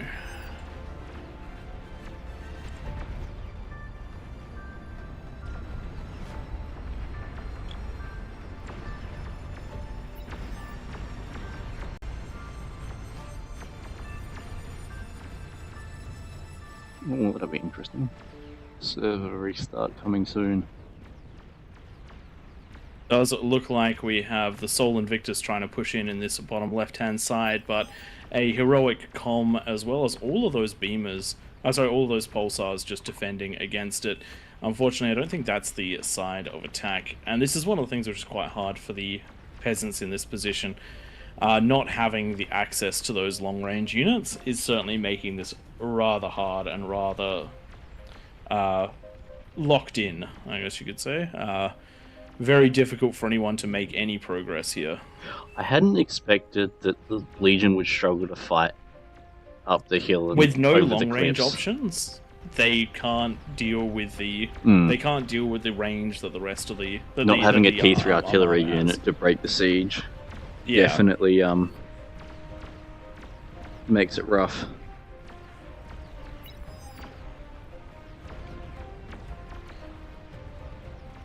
So the question is, what do the peasants do to win this? What do the kings do to win this? Because the economy from the kings is sort of capping out at around about 3,000 based on the space. The peasants just keep scaling. They're now up to 11,000. One of the things that they really need to look at doing is just putting pressure on at all angles so that no one can stop the... I'm really so that there's no one that can concentrate in more than one place at a time. And it does look like to an extent that is happening. We have Sol Invictus coming around on the left-hand side, making their way into Fitmo's secondary base. Razorback's trying to stop... Wow, Razorback's actually managing to stop it. I guess those were super low health. The Razorbacks do have decent DPS though, but it shouldn't be enough to stop a lot of Sol Invictus. Do have some rezzed units in the back coming to help. Does look like we have more Sol Invictus making their way down as well. Hopefully this will be enough to clean this area up. Does look like beaming, and more beaming coming in on this bottom left-hand side as we have two waves of Sol Invictus trying to punch their way through. Unfortunately hitting at slightly different times, one using a fight command, one using a move command, and it does mean that the pulsars are getting a lot of damage on trying to concentrate onto that onto the comm. Comm does get a couple of D-guns on, but not enough to stop the Sol Invictus, and it does look like this move is just going to keep punching through. Having a bit of trouble hitting those pulsars in the high ground, but there's so much Sol Invictus here that they are starting to move through anyway. And it does look like the first bit of economic damage has been done to the kings in quite some time. And even with all of this pulsar defense, just the sheer number of Sol Invictus making their way up.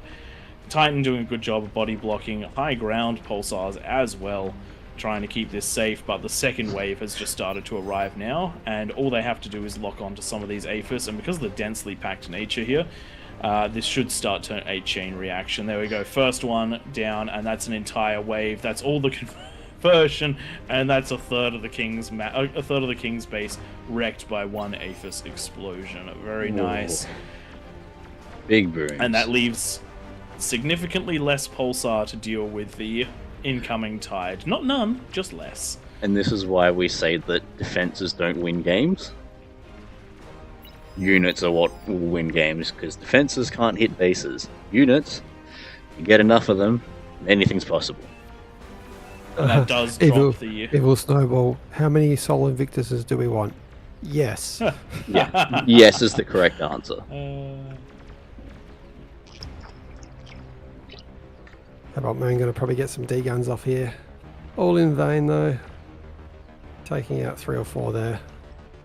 One Sol locking onto that APHIS, and that's going to be their economy going down for the second time. It's well done not to leave the first time round. One of the things I'm really impressed with is how well Cobalt Moon got back into the game after that early harass from the from all of the spiders. That is an impressively resilient play style, because it is hard to come back from your base being completely wiped. But it does look like this has turned into a cleanup operation. One comm left. The question is, which one is it? Because there are currently 35 decoys hiding away, but the Sol Invictus are now starting to get into that final economy. They are still going to have to punch through what is 1.5 million rattlesnakes and pulsars, but the reality is without the power provided by the APHIS, the pulsars won't be able to fire, so it's just going to be the rattlesnakes, and the rattlesnakes not so particularly strong against the Sol Invictus. A couple of those decoy comms going down. Oh no, actually all of them surviving that, so well done eco comms, but that is a self-D by Hot Potato, who knows that the writing is on the wall and wants to get into the next game, so we do appreciate that one. Are we going to see any economy detonations? Yes, we are. Comm going down over there, but it doesn't take out the APHIS, so unfortunately I don't think we're going to see all of the peasant economy going down. But very nicely done out of the peasants. You had a rough game with no long-range siege, but you did well. Let's get ourselves set up in the next one. We'll have a quick look at those stats as well. I am interested to see what the metal produced was. Plenty of those peasants riding the king's wave. That's scary as hell. Damage-wise, look at the damage out of the kings, trading as efficiently as they possibly could. But the reality is that the peasants were just able to deal the damage to the buildings. Alright, let's get ourselves ready for the next one. Like, subscribe, comment, all that good stuff. Right, Tom. Cortex as kings. Did we just crash? Yes, apologies. We're just going to log in again.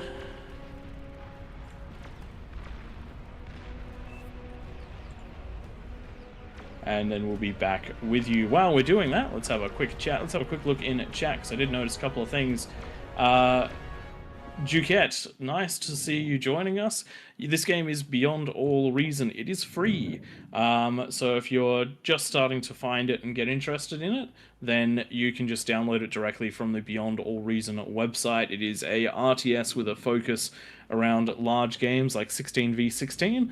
On a Sunday, we open it up to a larger lobby where we do King of the Hill, which is a special event that has been sanctioned by the developers, which we are very grateful for. Gives us an opportunity to use the game in a way that it is less used for. There are also large events that happen every now and then, particularly when they meet Discord follower goals, which allow for 100 versus 100 style games because the engine is quite robust. While we're just getting it set back up again, what else do we have in there?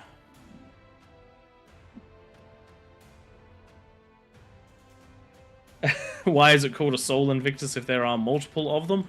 Good question, though. Soul in this case is not soul as in an individual. It's soul as in solar object or sun.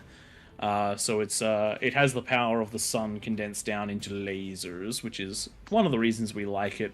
It is hard not to like any sort of walker with a giant shoulder-mounted laser cannon. If you're a fan of any other sort of fictional universe, you will probably have some comparisons you can draw, and you know as well as I do that they are awesome. Do we have anyone online currently that can expand a lobby for us? No, Good we don't. question. The problem, I'm trying to make that happen in the background. That's why my screen is not doing a lot paperable on the AllReasonNoLogic. Exactly. That's why you have the starting screen currently, because we are in the middle of a lobby stuff. We don't. How many souls do you want? Evil Snowball? Yes. Yes, that's how many we want. I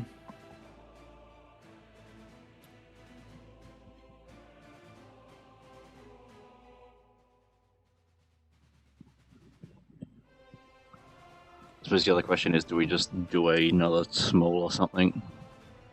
There's a lot of people that are going to be in the waiting queue. Yeah. That is true. We'll give it a few minutes to see what happens. We may be able to get an expanded lobby or not. Our powers allow us to make some... allow us to do a couple of things in-game, which is very useful. I was able to clear up quite a few long-range things before they became a problem. But they also are limited in what we can do lobby-wise, so we still don't have any power to make changes to lobbies. At least not that we're aware of.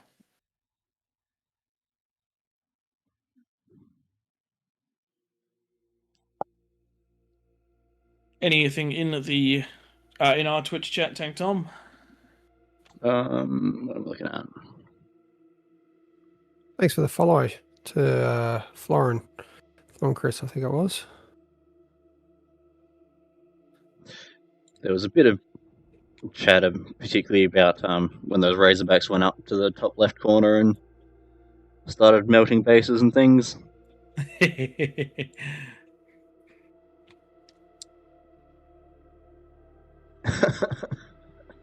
As my daughter says, the sun is a deadly laser. The sun is a deadly laser.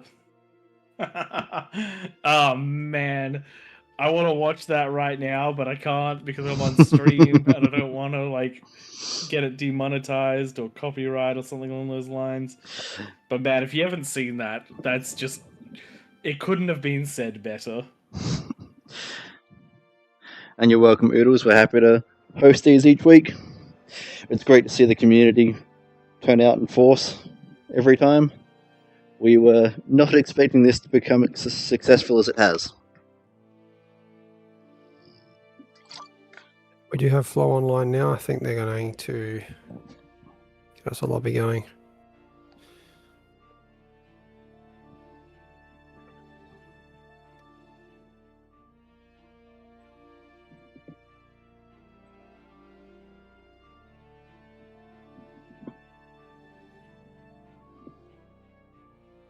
Let me pull up the lobby bits.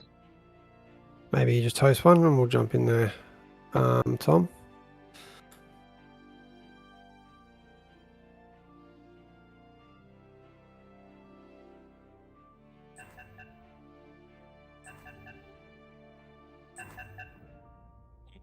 Righty then, it looks like we might be getting underway soon, potentially. What's interesting is I can't see myself in this lobby. But... I cannot either. How come you guys get to be green? I Um, wouldn't be green. Look, bar devs, Twig is unhappy about us being green. Can I be purple? Purple for myself, actually. Twig's green No, with you can be envy. blue. Tom can be yellow. It'll be great. Well, green Oh, is man. Tom's AllReasonNoLogic color anyway. Oh yeah, Purple's the way to go. I forgot because we handed out yellow trophy things or gold trophy things. All right, it looks like we're getting it back, somewhat back underway, which is excellent. Now, is it just me? I can only see about 8 people in the lobby. The Yeah, lobby I was might- locked, so... that makes sense. Just getting unlocked. I'm just gonna now. Look at it. quickly. I'm just gonna restart my game just for the sake of things.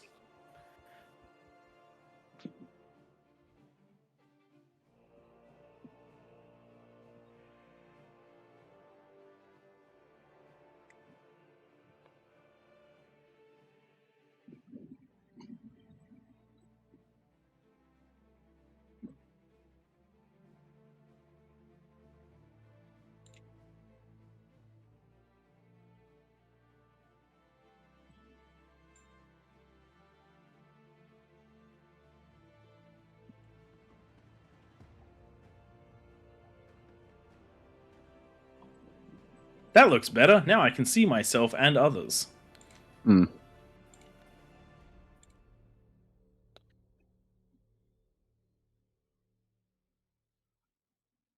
Okay, thank you very much, Fly. Cheers for joining in. Thank you, Flo. And for those of you that did just see that on stream, yes, I can make myself a boss in a lobby where I'm not a boss. That's impressive that you can do it in here now, because that wasn't something that we could previously do.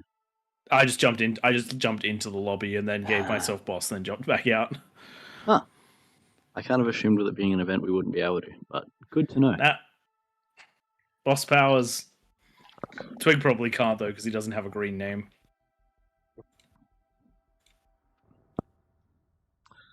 Now the question is it worth me rejoining so I can see my specs? Be fine. What are we looking at? 45s? Yeah, I'm going to put Cortex as the kings, even though I just pressed Armada. I'll change that up. There we go.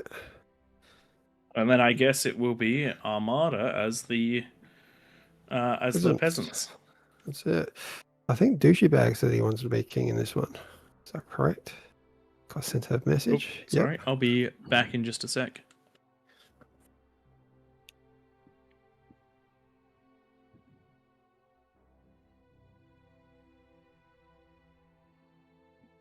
Okay, one more king.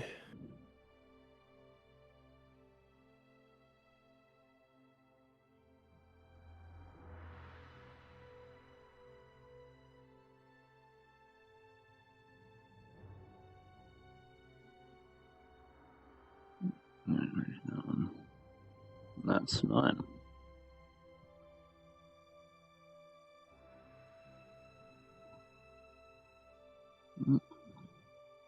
I do not know who the last one in was.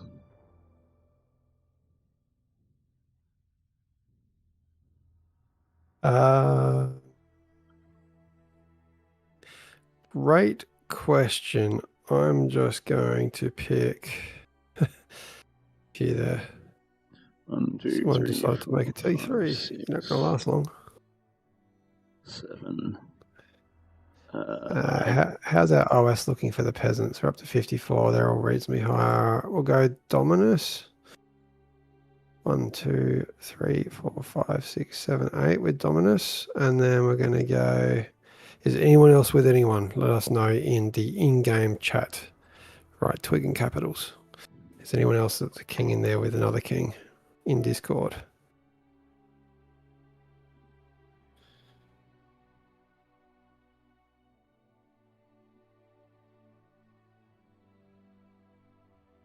And by the way, on that, there is our Discord. Link in all of our videos. I'm sure it'll get posted again shortly.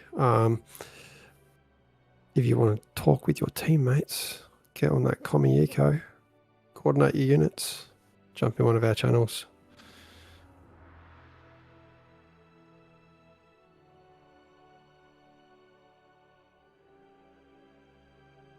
Two, 3, 4, 5, 6, 7, 8. Do we have 9 with bonuses now? 1, 2, 3, 5, 6, 7, 8, 9. Yep, that is our team.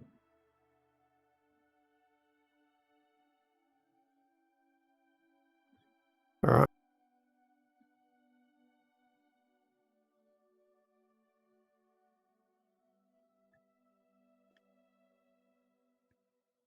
There we go. Give a sec for those that are still loading the game, downloading the map. Hot tip, pre-download before you join. Hot tip, like and subscribe on the YouTube. Hit that follow button on the official or the AllReasonNoLogic channels, whichever one you're watching at the moment.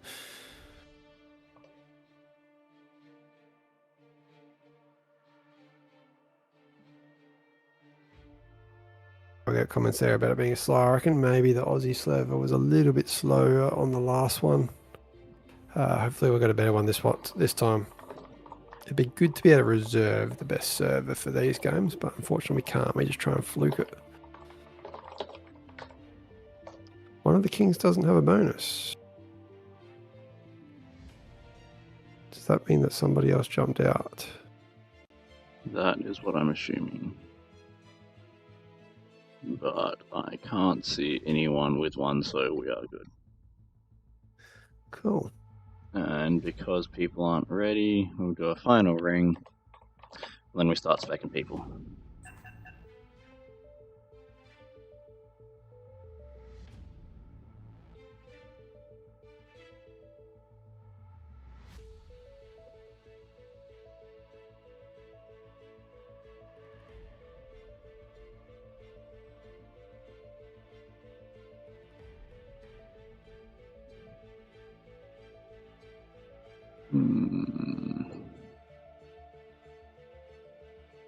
Let us get underway. Very good. We'll leave that one to you.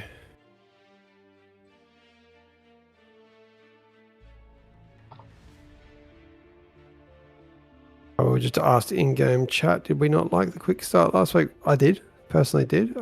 We just weren't going to try it off this week because we had... I am going to rejoin the lobby because it says that I am trying to play. Interesting. Back in a second. I wonder if that reset of the lobbies buggered us up a little bit. We'll just wait for Tank Tom to get back. But yes, because we're trying out Legion versus Armada versus Cortex faction wars tonight. We will go back to testing random things in future weeks. Can you see me in the lobby now, Twig? I cannot. I am going to restart bar, so I will be back in a second. What is going on? Just a few game issues, I think, from the restart. We've had a few people having to restart the game. Yeah, I'm actually wondering if I might do it myself because you did it. Tom's doing it now. I did it, and it helped. Yeah, I'm going to do it myself as well. It says that I wasn't ready, despite the fact that I should have been in... Spec? Yeah. Yeah, look, it's just one of those ones where easiest way to deal with it is just to restart the game anytime something like that happens. If anyone else is having issues, now is the time to quickly restart. We will hold the lobby for 1 minute. And 6 seconds.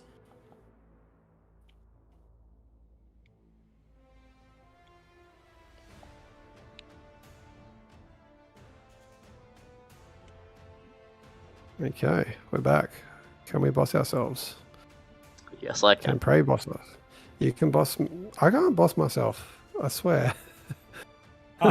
They gave the important things to the important people, obviously. Let me re-add those bonuses.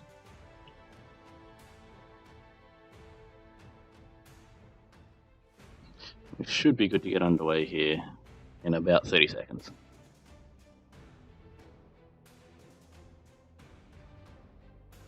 Let me double check these.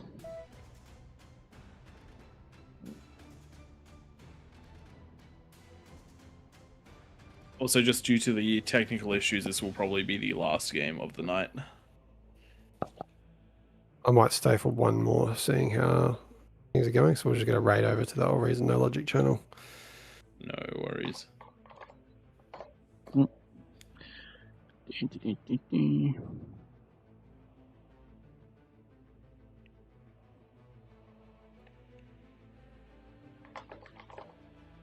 It's been 1 minute and 6 seconds.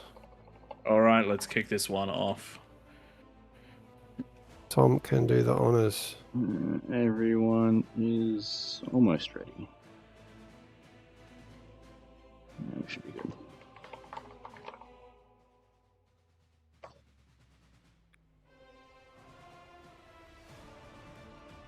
I am not seeing those players in here, so that means that we have to kick ban them, doesn't it? It does. Unfortunately.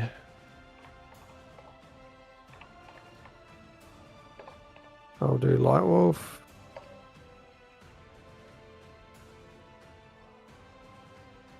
And who's the last one?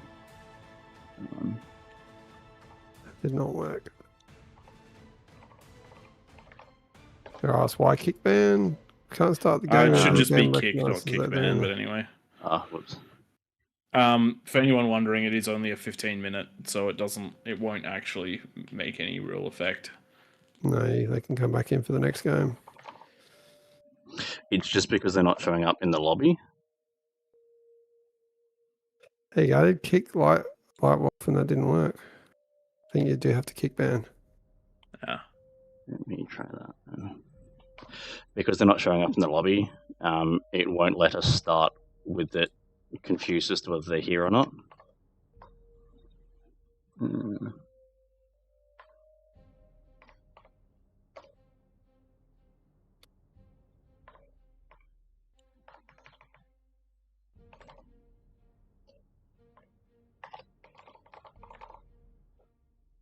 There we go. Alright, let's see if we can start now. Unfortunately, it's only the kick ban that works.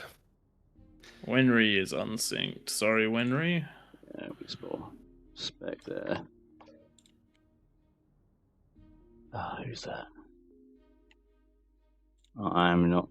Are they in the list? No, Try can't see again. them. Real bot. I am not seeing a real bot, so that's...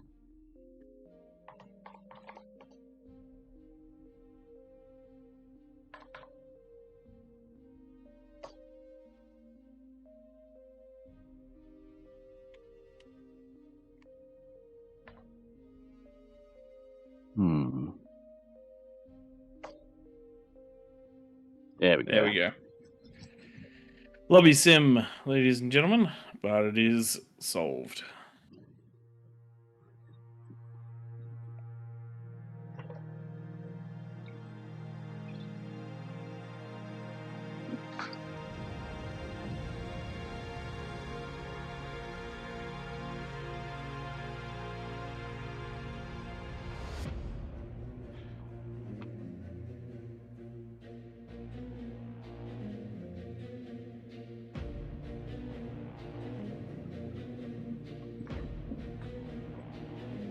Alright, so for those of you looking at the screen, you can actually see that there is a redded out section, so we do appreciate the Welcome, Commander.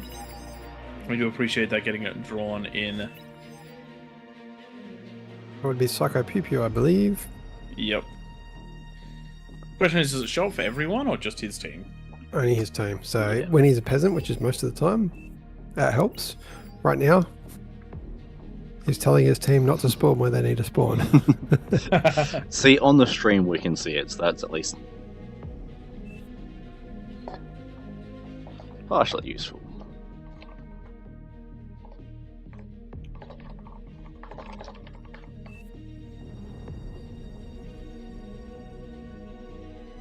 Now, if this one does go a bit slow, next week we'll host on AU. Oh, sorry, EU. Yep, getting the lobby up and running was just the priority. And yeah, unless we can reserve the better EU servers, it really slows down for us as casters. And already even in the AU server where we are based, we still get... We're not prioritized as spectators, it prioritizes all the players, so we'll get the catching up message before anyone else.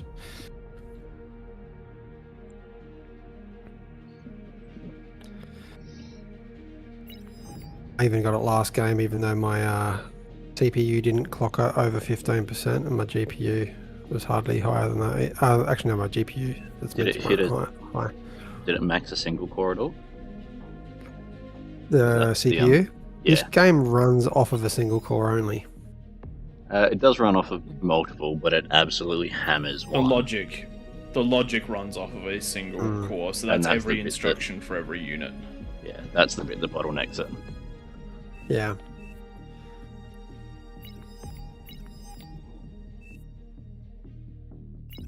Okay. There is one. Emre. Emre, all the way at the top of that list. Still not selected a position yet. And for those of you wondering, yes, it is Faction Wars, which is why there is only one faction available to each side.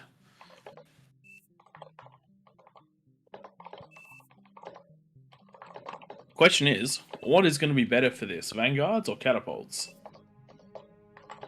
Razorbacks or Sheathers? Sheldons or Hounds? Blitzers or Incisors? You'll have to show us. What's going to be the play? I reckon it's going to be Demons for the Kings. Yeah. Demons and Kargis are ludicrously powerful when paired together. Versus the Vanguard with the Razorback in front. Yep. Alright, we're going to do a force start shortly. It's going to be you, Tom, that does it, so we don't double up. Just go for it now. There's only one player that doesn't look like they're loading in, and it just means that we're going to get to test out our superpowers.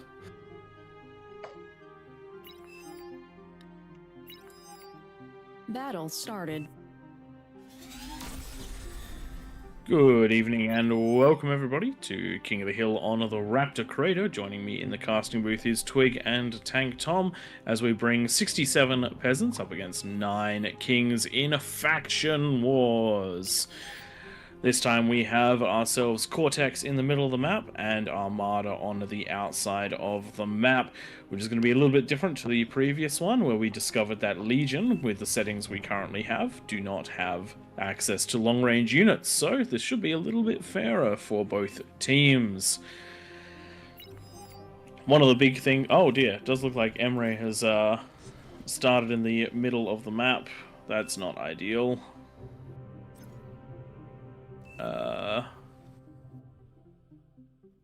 just going to keep wrecking the units as they build them. Oh dear, that's not where that should be.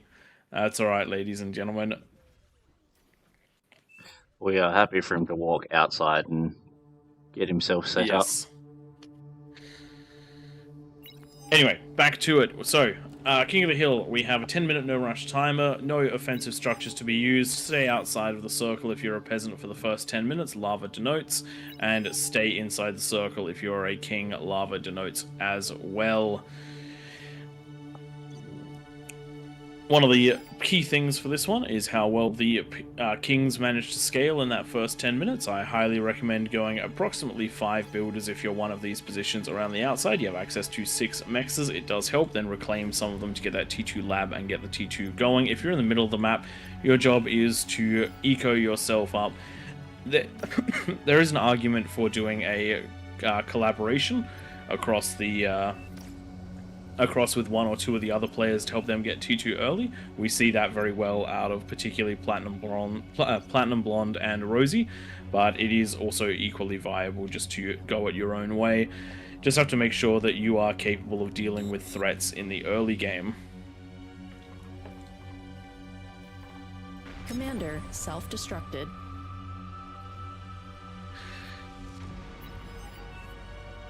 It does look like we're going to have an interesting lane in this bottom right hand side. It will be hard to walk across with that ramp now being enhanced. If you're on the outside of the map, key things are to make sure that these co-op corners manage to work together to get a single T2 lab and help T2 just about everybody in the area. The more metal between everyone, the better. There are 4 co-op corners. The more players you can cram in each corner, the better. Because it does help with the early game. Any minutes you can shave off that early game makes a huge difference at the outer game. In the late game. Alright, bro, you're going to have to take this one mostly yourself, Commander, but I'm silenced. Oh dear. Tank Tom, are you in the game or are you spectating? I am spectating. Very good. In that case, it sounds like you are Commander, lead caster in this one. Oh boy. Commander self-destructed. We are having quite a few comms detonate, which is never a great Commander, feeling when you're in the middle and you can just hear them going pop, pop, pop. Because that means that more often than not, they turn into T2 very quickly. It does look like the lava is not damaging anything, which is interesting.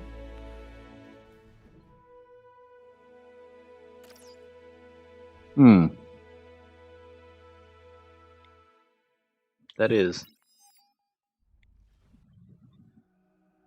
Does look like we're having a bit of a few weird issues tonight. I wouldn't put it past the exact position of the lava and the damage being potentially slightly different, but that is not something that I'm going to be overly concerned about. Yeah. Yeah, that is interesting. I am seeing That's that. right. Look, they're not going beyond stuff, so I'm not particularly concerned. They haven't broken a rule yet, so it's okay. There's no rule that says you can't build in the lava. It's just that you can't attack them, and you can't build offensive structures that are in range of enemy buildings. So, what is happening here? Oh.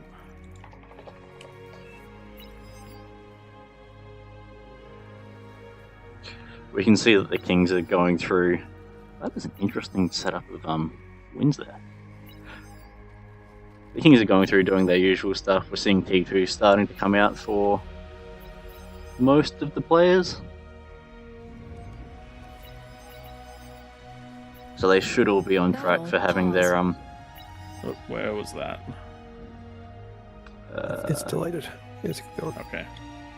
Battle resumed.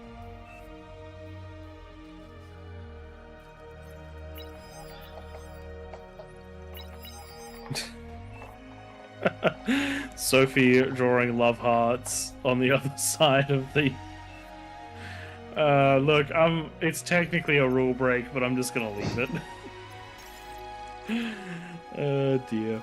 So it looks like tonight's a little bit of a chaotic game, but we are seeing a very interesting strat out of Daoshi bag, going with the wins all the way down the front, relying entirely on the construction vehicles to get it done, as compared to the build power. Leaving the build power for the T2 does look like that's going to get pretty close to completing, just based off of what they have, even with everything even with everything being produced at the moment. So I don't mind that, because the wind itself is a very viable source of energy. If not, the only problem is that it's usually inconsistent. However, that's you just more have than to- enough to get you into that T2 Battle phase. paused. What are we seeing? It would be lovely if we could set those to hold fire. That one's a hard one. They weren't really doing anything wrong sitting there, but they are now, because the mines are being laid.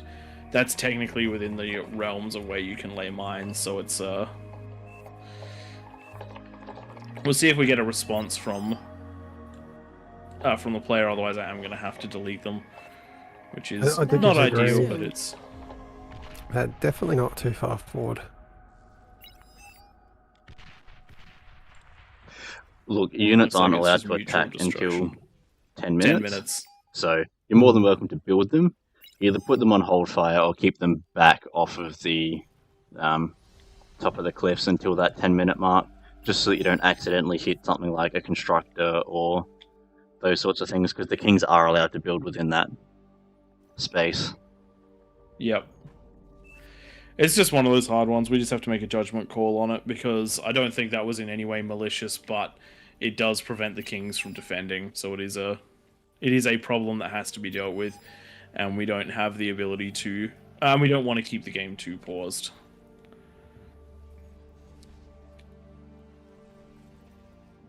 We're at 7 minutes. We are at 7 minutes, and we've got some interesting builds out of a few of the kings.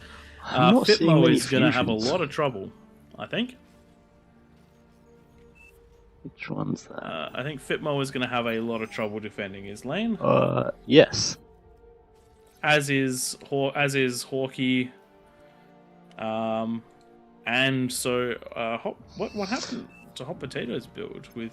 Oh no, there is a fusion coming down. It's just low build power. Interesting. Commander self-destructed. So definitely going to be an interesting one. And one of the things is we have so many beholders up on these hills. It definitely looks like we're going to have quite a few. There's going to be a lot of knowledge for the peasants on where it is feasible to attack. Dominus is also a little bit behind on the fusion as well, but does have the metal for it, just not the build power. I think we've got a lot of players that are playing outside of their normal faction, and it is certainly affecting their speed. Yeah,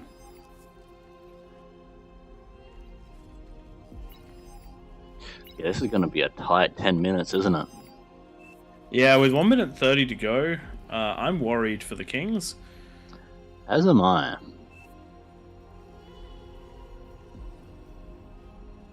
Because I'm not seeing many that are... Do we have a king leave? Commander Because we've got Psycho Pew self-destructed. Pew up the top with 2 economies. You might be correct there. Yeah. Horloff seems to have lagged out. That's going to be a rough hold. Still getting the right units out, which is Pounders.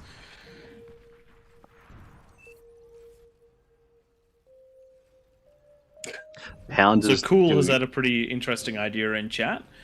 He wants the peasants to build a conga line of comms into the middle of the map, self-deing enough that they produce a lava stream, which will cut the kings in half. If they manage Do you that, like that that would be idea? amazing. That would be fantastic. Unfortunately, the King's Hill is deceptively tall, as you can see if I go down. It's going to be a lot of work to get that all taken down a peg. All right, 10 seconds to go. We have quite a interesting King's Lane. One fusion in the middle, Aphis coming up now, and then most players with a fusion or building a fusion at the moment. Not a lot of defenses around the place, but also not a lot of offensive units. Only 371 on the field at any given time. Sophie heading in with a comm to get D-guns on those twin guards. We'll probably lose the comm. Commander destroyed. But that has opened up a gap for the ticks, and that is a nice big assault coming in. They are going to run into some LLTs over on this side, but I do think enough of them will get through, which is not ideal. Does look like on the left-hand side, we do have similar ticks coming through. Unfortunately, Psycho just did not have enough time to get defenses at 2 entrances. Unexpectedly taking a king's base is always a difficult thing to do, and these ticks just running riot over here. Still, Psycho has managed to clean it up. Pounders are good units, but they're heading. The ticks on the right-hand side are heading into the middle of the map. Getting reclaimed is good, but they are finding themselves some nice gaps. If they can grab this win, that'll be quite nice, because it will chain react. Just one more. Oh, needed one more, but didn't get it. Is moving away from anything that could potentially deal damage. So it's just going to be a bit of a menace in the middle. See what they can find. Does look like a good amount of chain reacting just there. Now grabbing some mechs. Heading over to Oratab, who should be able to defend it with these fiends in the comm. And they are heading back around, getting boxed out, but they're going to do as much damage as they possibly can. I do love that they're out. running around trying to find conversion and wind and whatever they can deal damage to. Yep, and that's the thing, they've stayed alive for quite a long time. They've been a menace. All those fiends are not on the front line helping, but they are getting cleaned up by build power just there. Psycho, fantastic hold on the front line. This is the exact right call when you're in this position. If you can't get your defenses down, just go Pounders. Pounders are ludicrously strong. Look at them. That was a gap, and they still killed everything running through it. So really nicely done. Does look like an offensive play out of Hawkeye here, but doesn't make it all the way up the ramp. King's in an interesting position, especially since they're being sniped from the high ground by Rob the Madman. This is a really good place to have sharpshooters if there aren't too much defense at this stage of the game. If only there was a follow-up. Those sharpshooters have opened a lane completely. If units were there to take advantage, that would be devastating, but now we do have some sumos getting in the way. Sumo's surprisingly good. Saw them in a game Twig was playing the other day. If you are interested in watching him playing some games, then check out the stream on Non-Kings Nights. But I did see the value of these sumos against T1. Oh my god. We are seeing a stream of tumbleweeds coming in on this top right side. None of them have been able to... That's so mean. Oh man, look, I love it. Any technical unit is fantastic. So, the more technicals, the better. This now snipers here should be able to do a decent amount of damage to that comm if they can get the shots on. Pounders trying to make their way forward to deal with them. This LLT is legal, by the way, because the ground has been seized. However, if it does get deleted, if it does get taken and pushed back, then they can't just automatically rebuild there. You have to actually hold the ground. The Fringe up here, along with Dipsy, trying to... Oh. What got that comm? That I am not sure. Was that a tumbleweed kill? It could well have been. That would be awesome if that was a tumbleweed kill. I wish I'd seen that. King's not in a good spot right now, honestly. 1.3 thousand, 1,300 metal income right now at the 14-minute mark. It's not the worst, but we do like to see by the 15-minute mark that the Kings and the Peasants start closing the gap. But with a lot of, there is a lot of lanes that are keeping enough pressure on that you can't just build. Hot Potato doing a good job of tremoring the high ground. Units coming in to try and deal with that from the Peasants, but they are running into a wall of Tigers. Tigers don't have the highest DPS, but they are pretty good against those T1 units, especially when not all of them come in at once.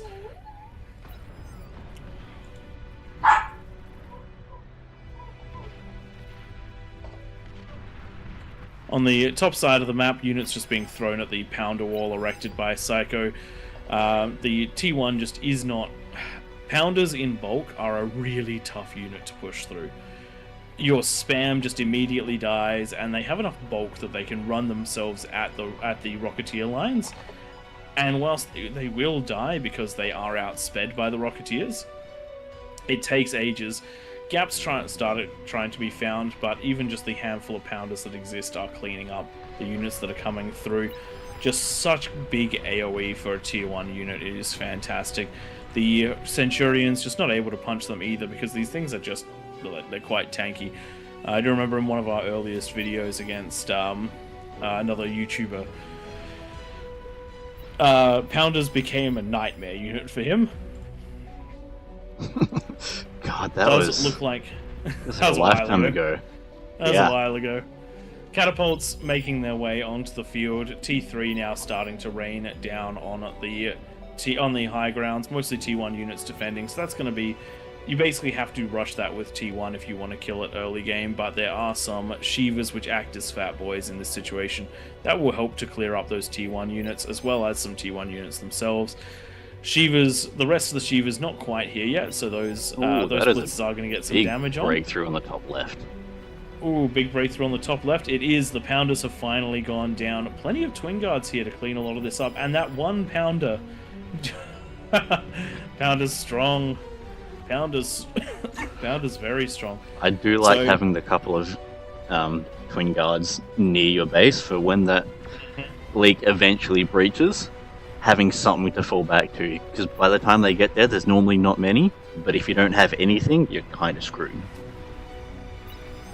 So one of the things to bear in mind is that when you go that T2, the T2 units are strong individually, and going for things like a Tremor is allowing for that offensive power, but you just have to find that balance, and it does look like Psycho has that balance on lock at the moment. He's got just enough Pounders that is keeping the enemy units at bay, and he's got the Tremor, which is going to start being able to push all of this stuff back. As long as he can keep that Tremor alive, he can assault the high ground positions, no worries. Kings starting to make their way up the ramp. Shiva's nice and bunched up on the ramp, getting ready for that degunning. But I do like that they're there instead of just walking the catapults up. It is going to allow for the catapults to just keep doing damage from the high ground. Rosie going with a Whistler, trying to push everything back with Whistlers. When you've got a low level, when you've got only limited T1, I actually don't mind that. Gives vision, and they can also range into some of the areas. Did also distract for that comm. That comm just managed to clean up all but one of those Shivas. So super nice distraction there. I like it. Hawkeye trying to get himself a radar on the top of the hill. As long as it is a radar, that is illegal. Just try not to make it something like an LLT. We're not at that stage just yet. Big T1 push heading in from the top left-hand side. Lots of Janus, lots of Rocketeers, and a little bit of pork in the front with the Centurions, but the Pounders coming out in force to deal with this. And we do also have the Tremor that is just laying down fire as deeply as it can onto that ramp. Not doing too much, but with a second Tremor, should be able to start assaulting those high ground positions. Shiva's starting to pop up from Dominus as well to help push some of the T2 back. So really, really good hold here out of Psycho, who was put in a rough position, but Holdoff is back, so Holdoff can now deal with his own lanes as well. Does look like we have some Junos that are popping in, that have popped into the, that have shot down into the King's base. Just remember, with those offensive, with those structures, you're more than welcome to build them. Just keep them running defensively, not offensively. Someone can ping where that's coming from, then I can remove it, but I can't see it right away. Tom, do you want to try and find that? See if you can't get rid of that Juno, or point it out to me and I can get rid of it. Yeah, I haven't seen it. Could be just about anywhere on the map because they do basically have unlimited range. So doesn't look like it's going to matter too much because we do have all of the units on the high ground that are starting to get all the tarantulas that are termites that are starting to do good damage on that high ground. So nicely done there. One of the ways to break is to go in the place of least, where you least expect it. It certainly does make a good bit of difference. Though peasants are managing a counter-offensive in the bottom half of the map as well. Bottom left and bottom middle doing a good job pushing everyone back. But the Mammoth's hero units right here doing a great job of pushing everything back. The snipers unable to deal with them just yet because of the spam line in front, so very nice.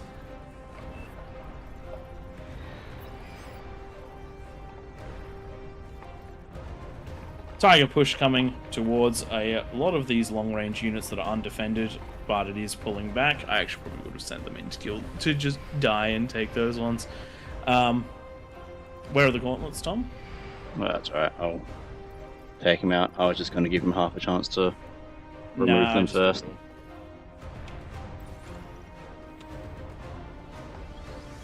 Yeah. Does it look like the game is somewhat even at this point, and we'll see if the corners can come online soonish. We're seeing a 3,000 medal for the peasants and about a 2,700 from the kings right now. One tick trying to make a difference in the middle. Actually could if nothing targets it, because it is getting into position and doing some damage. It is firing on one of those. It is firing on a fusion reactor. As it tears up, it will start doing more damage. But it doesn't look like it's quite there yet. But more ticks coming in though. One of the lanes has been opened and they are coming in. Kargis though and demons quite good at cleaning things up. The demon will do a lot of damage to the friendly units though. As you can see, it immediately starts dealing a lot of damage to the construction turrets, but nicely done. Tom, just delete the defenses. We've given the warning. If we find any defenses shooting off the top of the cliffs, they'll just be deleted and you'll lose your medal. Yep. It is in the rules, so do try to pay attention to that one. If we have to delete them twice, then you'll just be kicked. And someone else will take your units. Big attack coming. Has been constantly forced towards Psycho Pew Pew's lane. Large number of tremors has done a good job of clearing up the high grounds, but unfortunately they're just not quite the same as the Pounders when it comes to defending against that T1. Nice push up on the right hand side, even more of the termites making their way up, but it is just currently termite spam versus tier 1 spam, and the termites are not getting the eco damage that they need in order to pay for themselves. Where is that Juno coming from? I don't know. I'm seeing it landing on the right hand side, but I can't find where it is. Oh, there it is. I got it. So make sure you use those defensively, not offensively.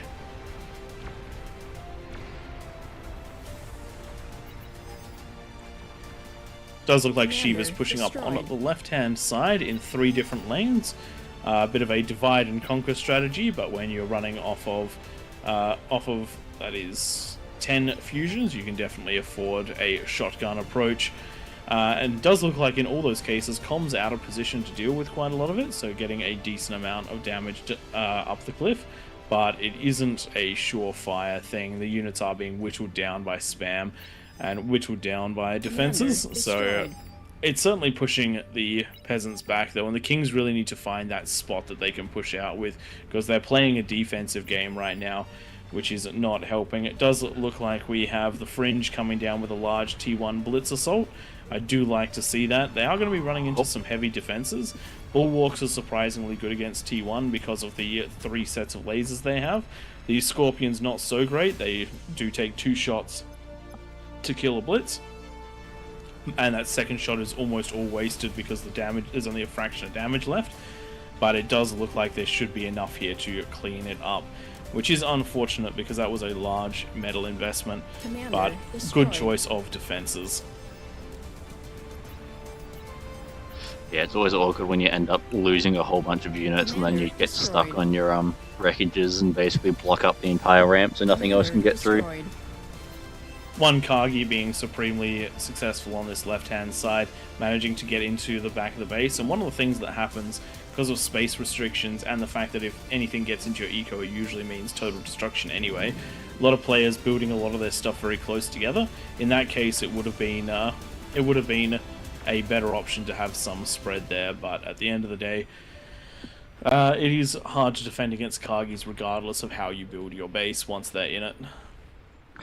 Yeah, if a Kagi can see your base, then something's most likely going to die. Who's got the advantage at the moment? The Kings have managed to stabilize, and they're at the point where they're starting to push out. None of the corners have been hit yet, and they should be coming online. Ideally, we should have seen some of them already coming online, throwing some units into the middle, but they haven't been able to supply that pressure yet. But it's not far off. Commander destroyed.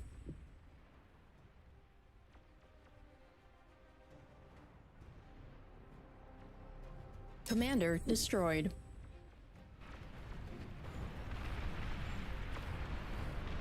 Does look like a decent T3 push coming to the top middle section. We do have some demons backed up by some tigers and a large number of catapults. Unfortunately, the catapults are walking reasonably far forward, and there is still some ticks here, so nothing to particularly clear the ticks, which means vision is available on those catapults. They are standing outside the range of the pulsars, but they are ducking in here and there. There you go, that's the first catapult taken down by a pulsar. You really need to get the spam. You need to get the spam in so that the pulsars. You need to be winning the spam war so that the pulsars can't get good shots on the catapults. Yeah. Potentially adding something like jammer range to them as well, because behind these T2 walls, the pulsars are surprisingly resilient. So losing a lot of metal there for not a lot of gain. Interestingly enough, the range on a range on a tremor is slightly lower than the range on a catapult. But the catapult itself, it is high. It's higher than the catapult. But on top of that, the tremor will also fire a little bit deeper than it actually will if you put it. If you put it right on the edge of the range, just because of that box that it can fire within. So if you ever need to kill pulsars, sometimes tremors are quite a decent way of going about it. The spread on the projectiles is often enough to get you just that little bit of extra range. Exactly. Ooh, this is going to be interesting. If they make that in up there. Commander destroyed. That is a lot of tremors just raining down on those ramps up there. Yeah. I really wish they would move forward just a little bit, so they could be doing damage to things and not just the ramps. But at the end of the day, they're putting out so much damage on the ramps, it's letting the Kagis do their thing. But the Kagis coming up one at a time, which means they're getting absolutely wrecked by the pulsars, by the starlights, by the vanguards.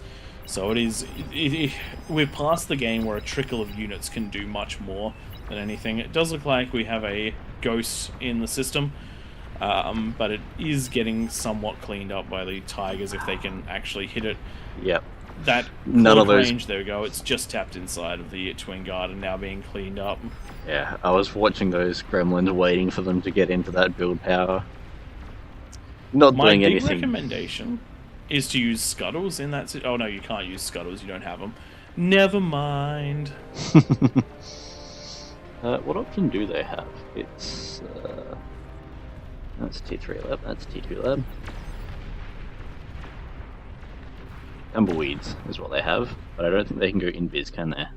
Tumbleweeds do not stealth. They do underwater, though.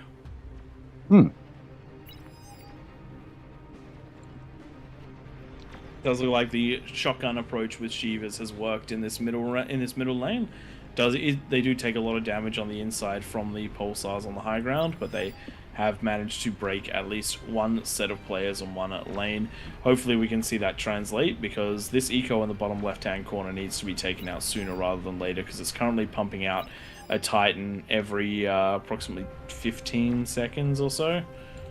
I love that they're massing them rather than throwing them in one at a time, because it means that don't let the peasants see what you have until you use it. Yeah. See, the Kings know that T3 is coming. We're approaching that, getting close to 30 minutes. T3 will be coming, because they haven't hit the corners. It'll be coming online sooner rather than later. And it's just a matter of which side is going to hit you first. But ideally you get out and start dealing damage before they can properly hurt you. Commander Correct. destroyed. Because the best way to defend against the T3 is to make sure that the eco supplying it is dead. However, to do that, you have to make it up a ramp and start roaming around that top of the map. Otherwise, it's going to get real difficult in the next, we'll say 5 minutes or so. And the Kings are just having so much trouble getting up these ramps, though we're seeing one of the biggest moves of the game so far. Oratab is heading up with 18 Karganeths all at once, which should be able to punch through the 4 pit bulls that have been keeping them out of the fight. There's also Shivas and T1 in the mix as well, so they're going to get the pit bulls already lifted so those missiles can do the good damage right from the beginning. So that's going to be an easy cleanup. And look at the pathway they have to travel. They can get straight in, and this is one of the biggest problems that the peasants have right now, is that one of the biggest ecos in the game is now under some pretty serious threat. If these units just continue to move in and do nothing else, they should be able to punch very deeply into this supersized eco here. That is a glorious move command that they have on them at the moment. Yes, it is. The walls are going to be a bit of a problem, and if there's a comm in the way, that could be a bit of a problem. But thankfully, those Shivas have just been providing a really good amount of screening as well, so the Kargi's just getting a very nice amount of damage here. Not to mention Juggernaut coming in this same area as well, which means that the Kings just can't focus any one spot. And this is what you want. The peasants can't focus any one spot. This is what you want to try and do to the Kings, but when the Kings manage to do it to you, it is very, very powerful. Double Pulsar is able to take out one Kargi per shot, but if the Kargis can get up here and pop that Aphis, that's going to chain react all the way through, and they should be able to pop the rest of the T1 walls, pulsars. so the Kargis will go straight through them. So we just need the Kargis to go up. Unfortunately, they're not. Also, T2 walls I do think stop Kargis, don't they? Oh, they're T2. I thought they were T1. They are T2 walls. So that was some clutch wall play right there. So the Kargis now cannot go up that pathway, which saves those Aphis. So good catch there. And now the Kargis are facing one of the biggest problems they're going to have to deal with, and that is a lot of T1 spam. That is a lot of things dead in the middle. Oh no. What was that? That was a comm exploding, which was expected. But the Kargis are going to get cleaned up here, unfortunately, for the for the Kings. And remember the Titans we talked about earlier? They're starting their march in. Unfortunately, they're not being supported overly much by T1. You want to give these guys vision. One of the things you really want to do is give these guys a vision. Try and win the spam battle for the player that has all these T3 units. But there's not too much in the way of what's going to stop them here, so we'll see how they go. They fight reasonably well against demons, provided they're actually firing against the demons instead of the T1 spam.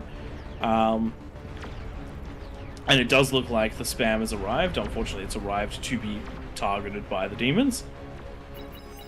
But as you can see, the demons are struggling to take down the Titans, because even the plasma shots do good damage to the demons, and once the lasers start getting involved, it is a lot of demon damage. So Titans now just need to keep working their way into the base. There is a Juggernaut here to defend, but one Juggernaut does not beat 5 Titans, and we also have a bit of backup for those Titans. That T1's going to do a great job, and we're about to see that Juggernaut go down to a D-gun. Nicely done. T1 is getting into the base from this bottom side.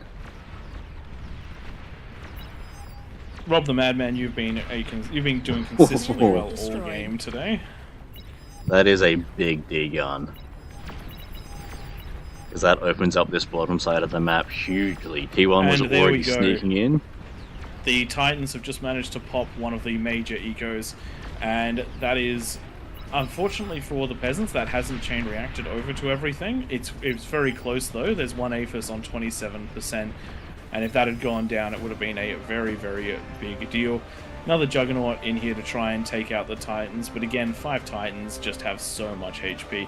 And Rob the Madman here again to take out yet another Juggernaut. That's 2 Juggernaut kills for Rob the Madman. That is 1 Juggernaut massive. left in between the Titans and another Eco. Rob the Madman finally going down, but the Titans with the wrong sort of command, they are blocked by the Juggernaut. It does look like they're going to go down before taking that Eco with Dominus's good little D-gun right there. The gap has now been closed by the other players, so even though 1 Eco has been taken down, it's still 5,400 metal income for the Kings, which is plenty to keep this fight going. It has required, what's that, 3, 4, 5 Kings to respond in force to this, which means that the other lanes are potentially going to be weaker for the next little bit.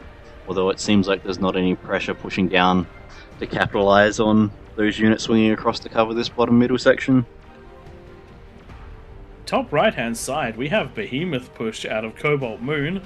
Unfortunately, Behemoth push in King of the Hill is not great, because there are so many comms on the enemy field that it is very, very easy to get in front of them. One of the things you have to do, you have to back up the Behemoths with catapults, so that you can keep killing the things that's killing your spam, so that you can have control over the lane and prevent any comm from getting anywhere close. You need that T1 in front to bump into the comms, so then you can see them and kill them. Yep. Does look like we have Dominus on the left-hand side, who's been doing a lot of Shiva damage this game, is finally running into a rezzed Shiva wall, and is having to fight his own units, which is turning that is things a great bit rough. use of res bots. Because that is enough army to hold them back. We have seen Kings games be turned by one player who got wiped, then built maybe 50 wind and a T1 lab and rezzed T3 and rezzed a T1 to 3 army, and just came in from an angle that was unexpected because they thought it was clear. Rezzing units is super strong. Once you've cleared a section, you often don't necessarily go back and swing through it particularly regularly. You might do it every 5-10 minutes if you think of it, but once you kill a section and you move on to a new area, you often don't go back particularly. Kings have been on a defensive footing this entire game, no matter how much eco they get. We really need to see more build out of the player in the middle of the map. Oratab right now with a 1,400 income, but does not currently have the ability to spend any of it, only spending 600 to 800. We're seeing most of the Kings near full-on metal, so the Kings are barely managing to spend the giant economy that they have right now. So we need to see more investment in those bulky T3 units. Does look like we have an interesting push coming right now. We'll see how deep it can get, because it is running into some spam at the moment, which is one of the things that is hard for it to deal with. Question is, can it find any pathway in? It doesn't look like. Oh, it's been seen. It has been seen, and with that, the Juggernaut has taken most of it out. Question is, are the players paying attention? Because this could be absolutely huge if they're not. This is where you park them next to the explosive bits and wait for something to shoot at them. The thing is that there is a counter radar. There is an anti-radar, so they have. They are flashing. They are aware, and they were on hold fire when they revealed themselves. Man, what? What just happened? Follow-up missile out of the jug. Oh my god, the Juggernaut killed Eco in the middle of the map. That's 3,000 metal income wiped off of the Kings team. That's a problem and a half, especially with the massive push that's coming from this right-hand side. And that just shows how devastating it is for the peasants to get a unit into the middle, because it doesn't necessarily need to have the damage, it just needs to die to something like a big T3 unit next to some explosive eco.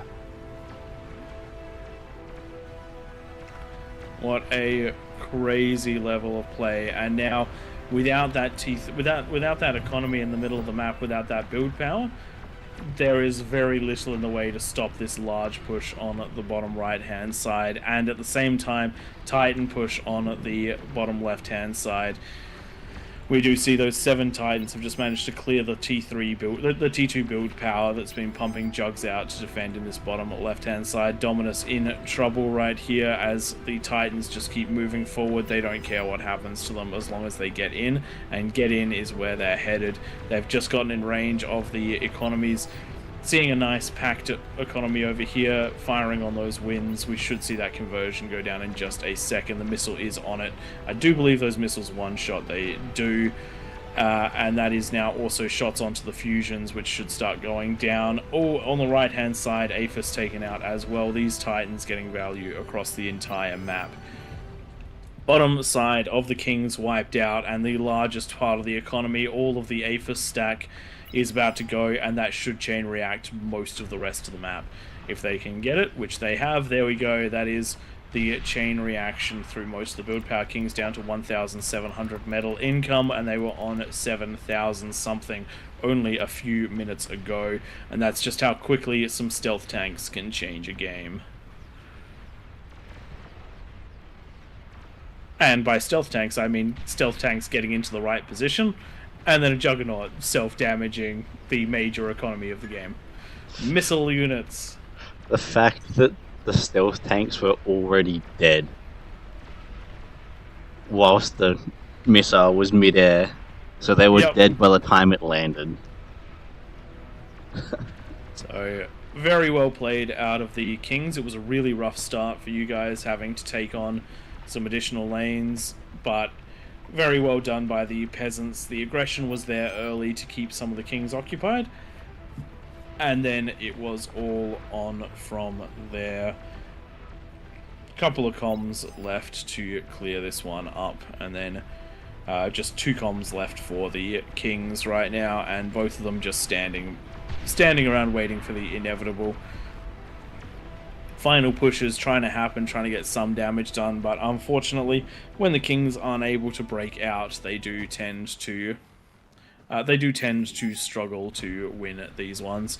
If there's no lanes that have been broken by the 30, if there's no corners that have been broken by the 30-minute mark, then just the space advantage and the location of the combat tend to give the Peasants a bit of a bonus. Does look like Kings have bowed out, and the last comm is about to be found by a Razorback.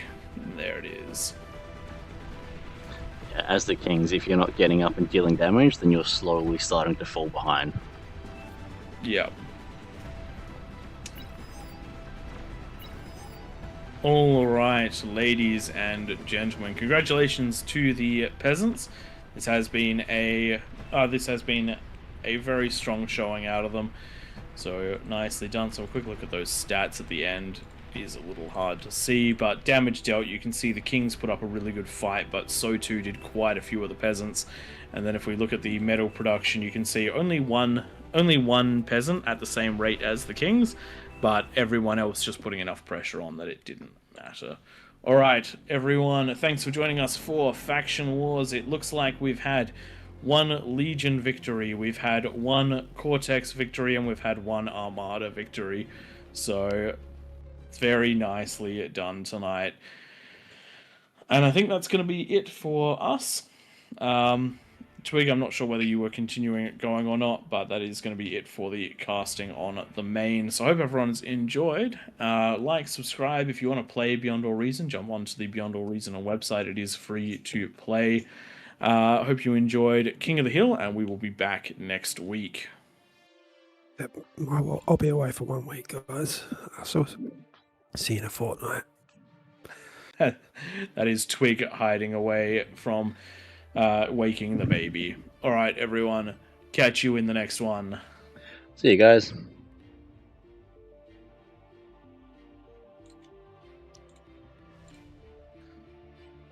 Alright, Twig, are you muted? Beyond All Reason fans, welcome to King of the Hill by AllReasonNoLogic. Experience 2 or more teams facing off in epic scale warfare, where the Horde gang up on the Kings of the Hill. Kings start off with an economic bonus. They do their best to defend an onslaught after a no-rush timer expires. Test out your micro and defend against multiple players in variations of this game mode.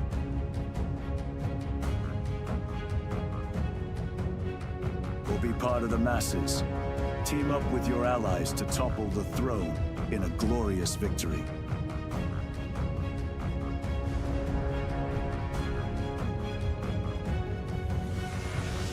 AllReasonNoLogic, hosting King of the Hill lobbies, most Sundays.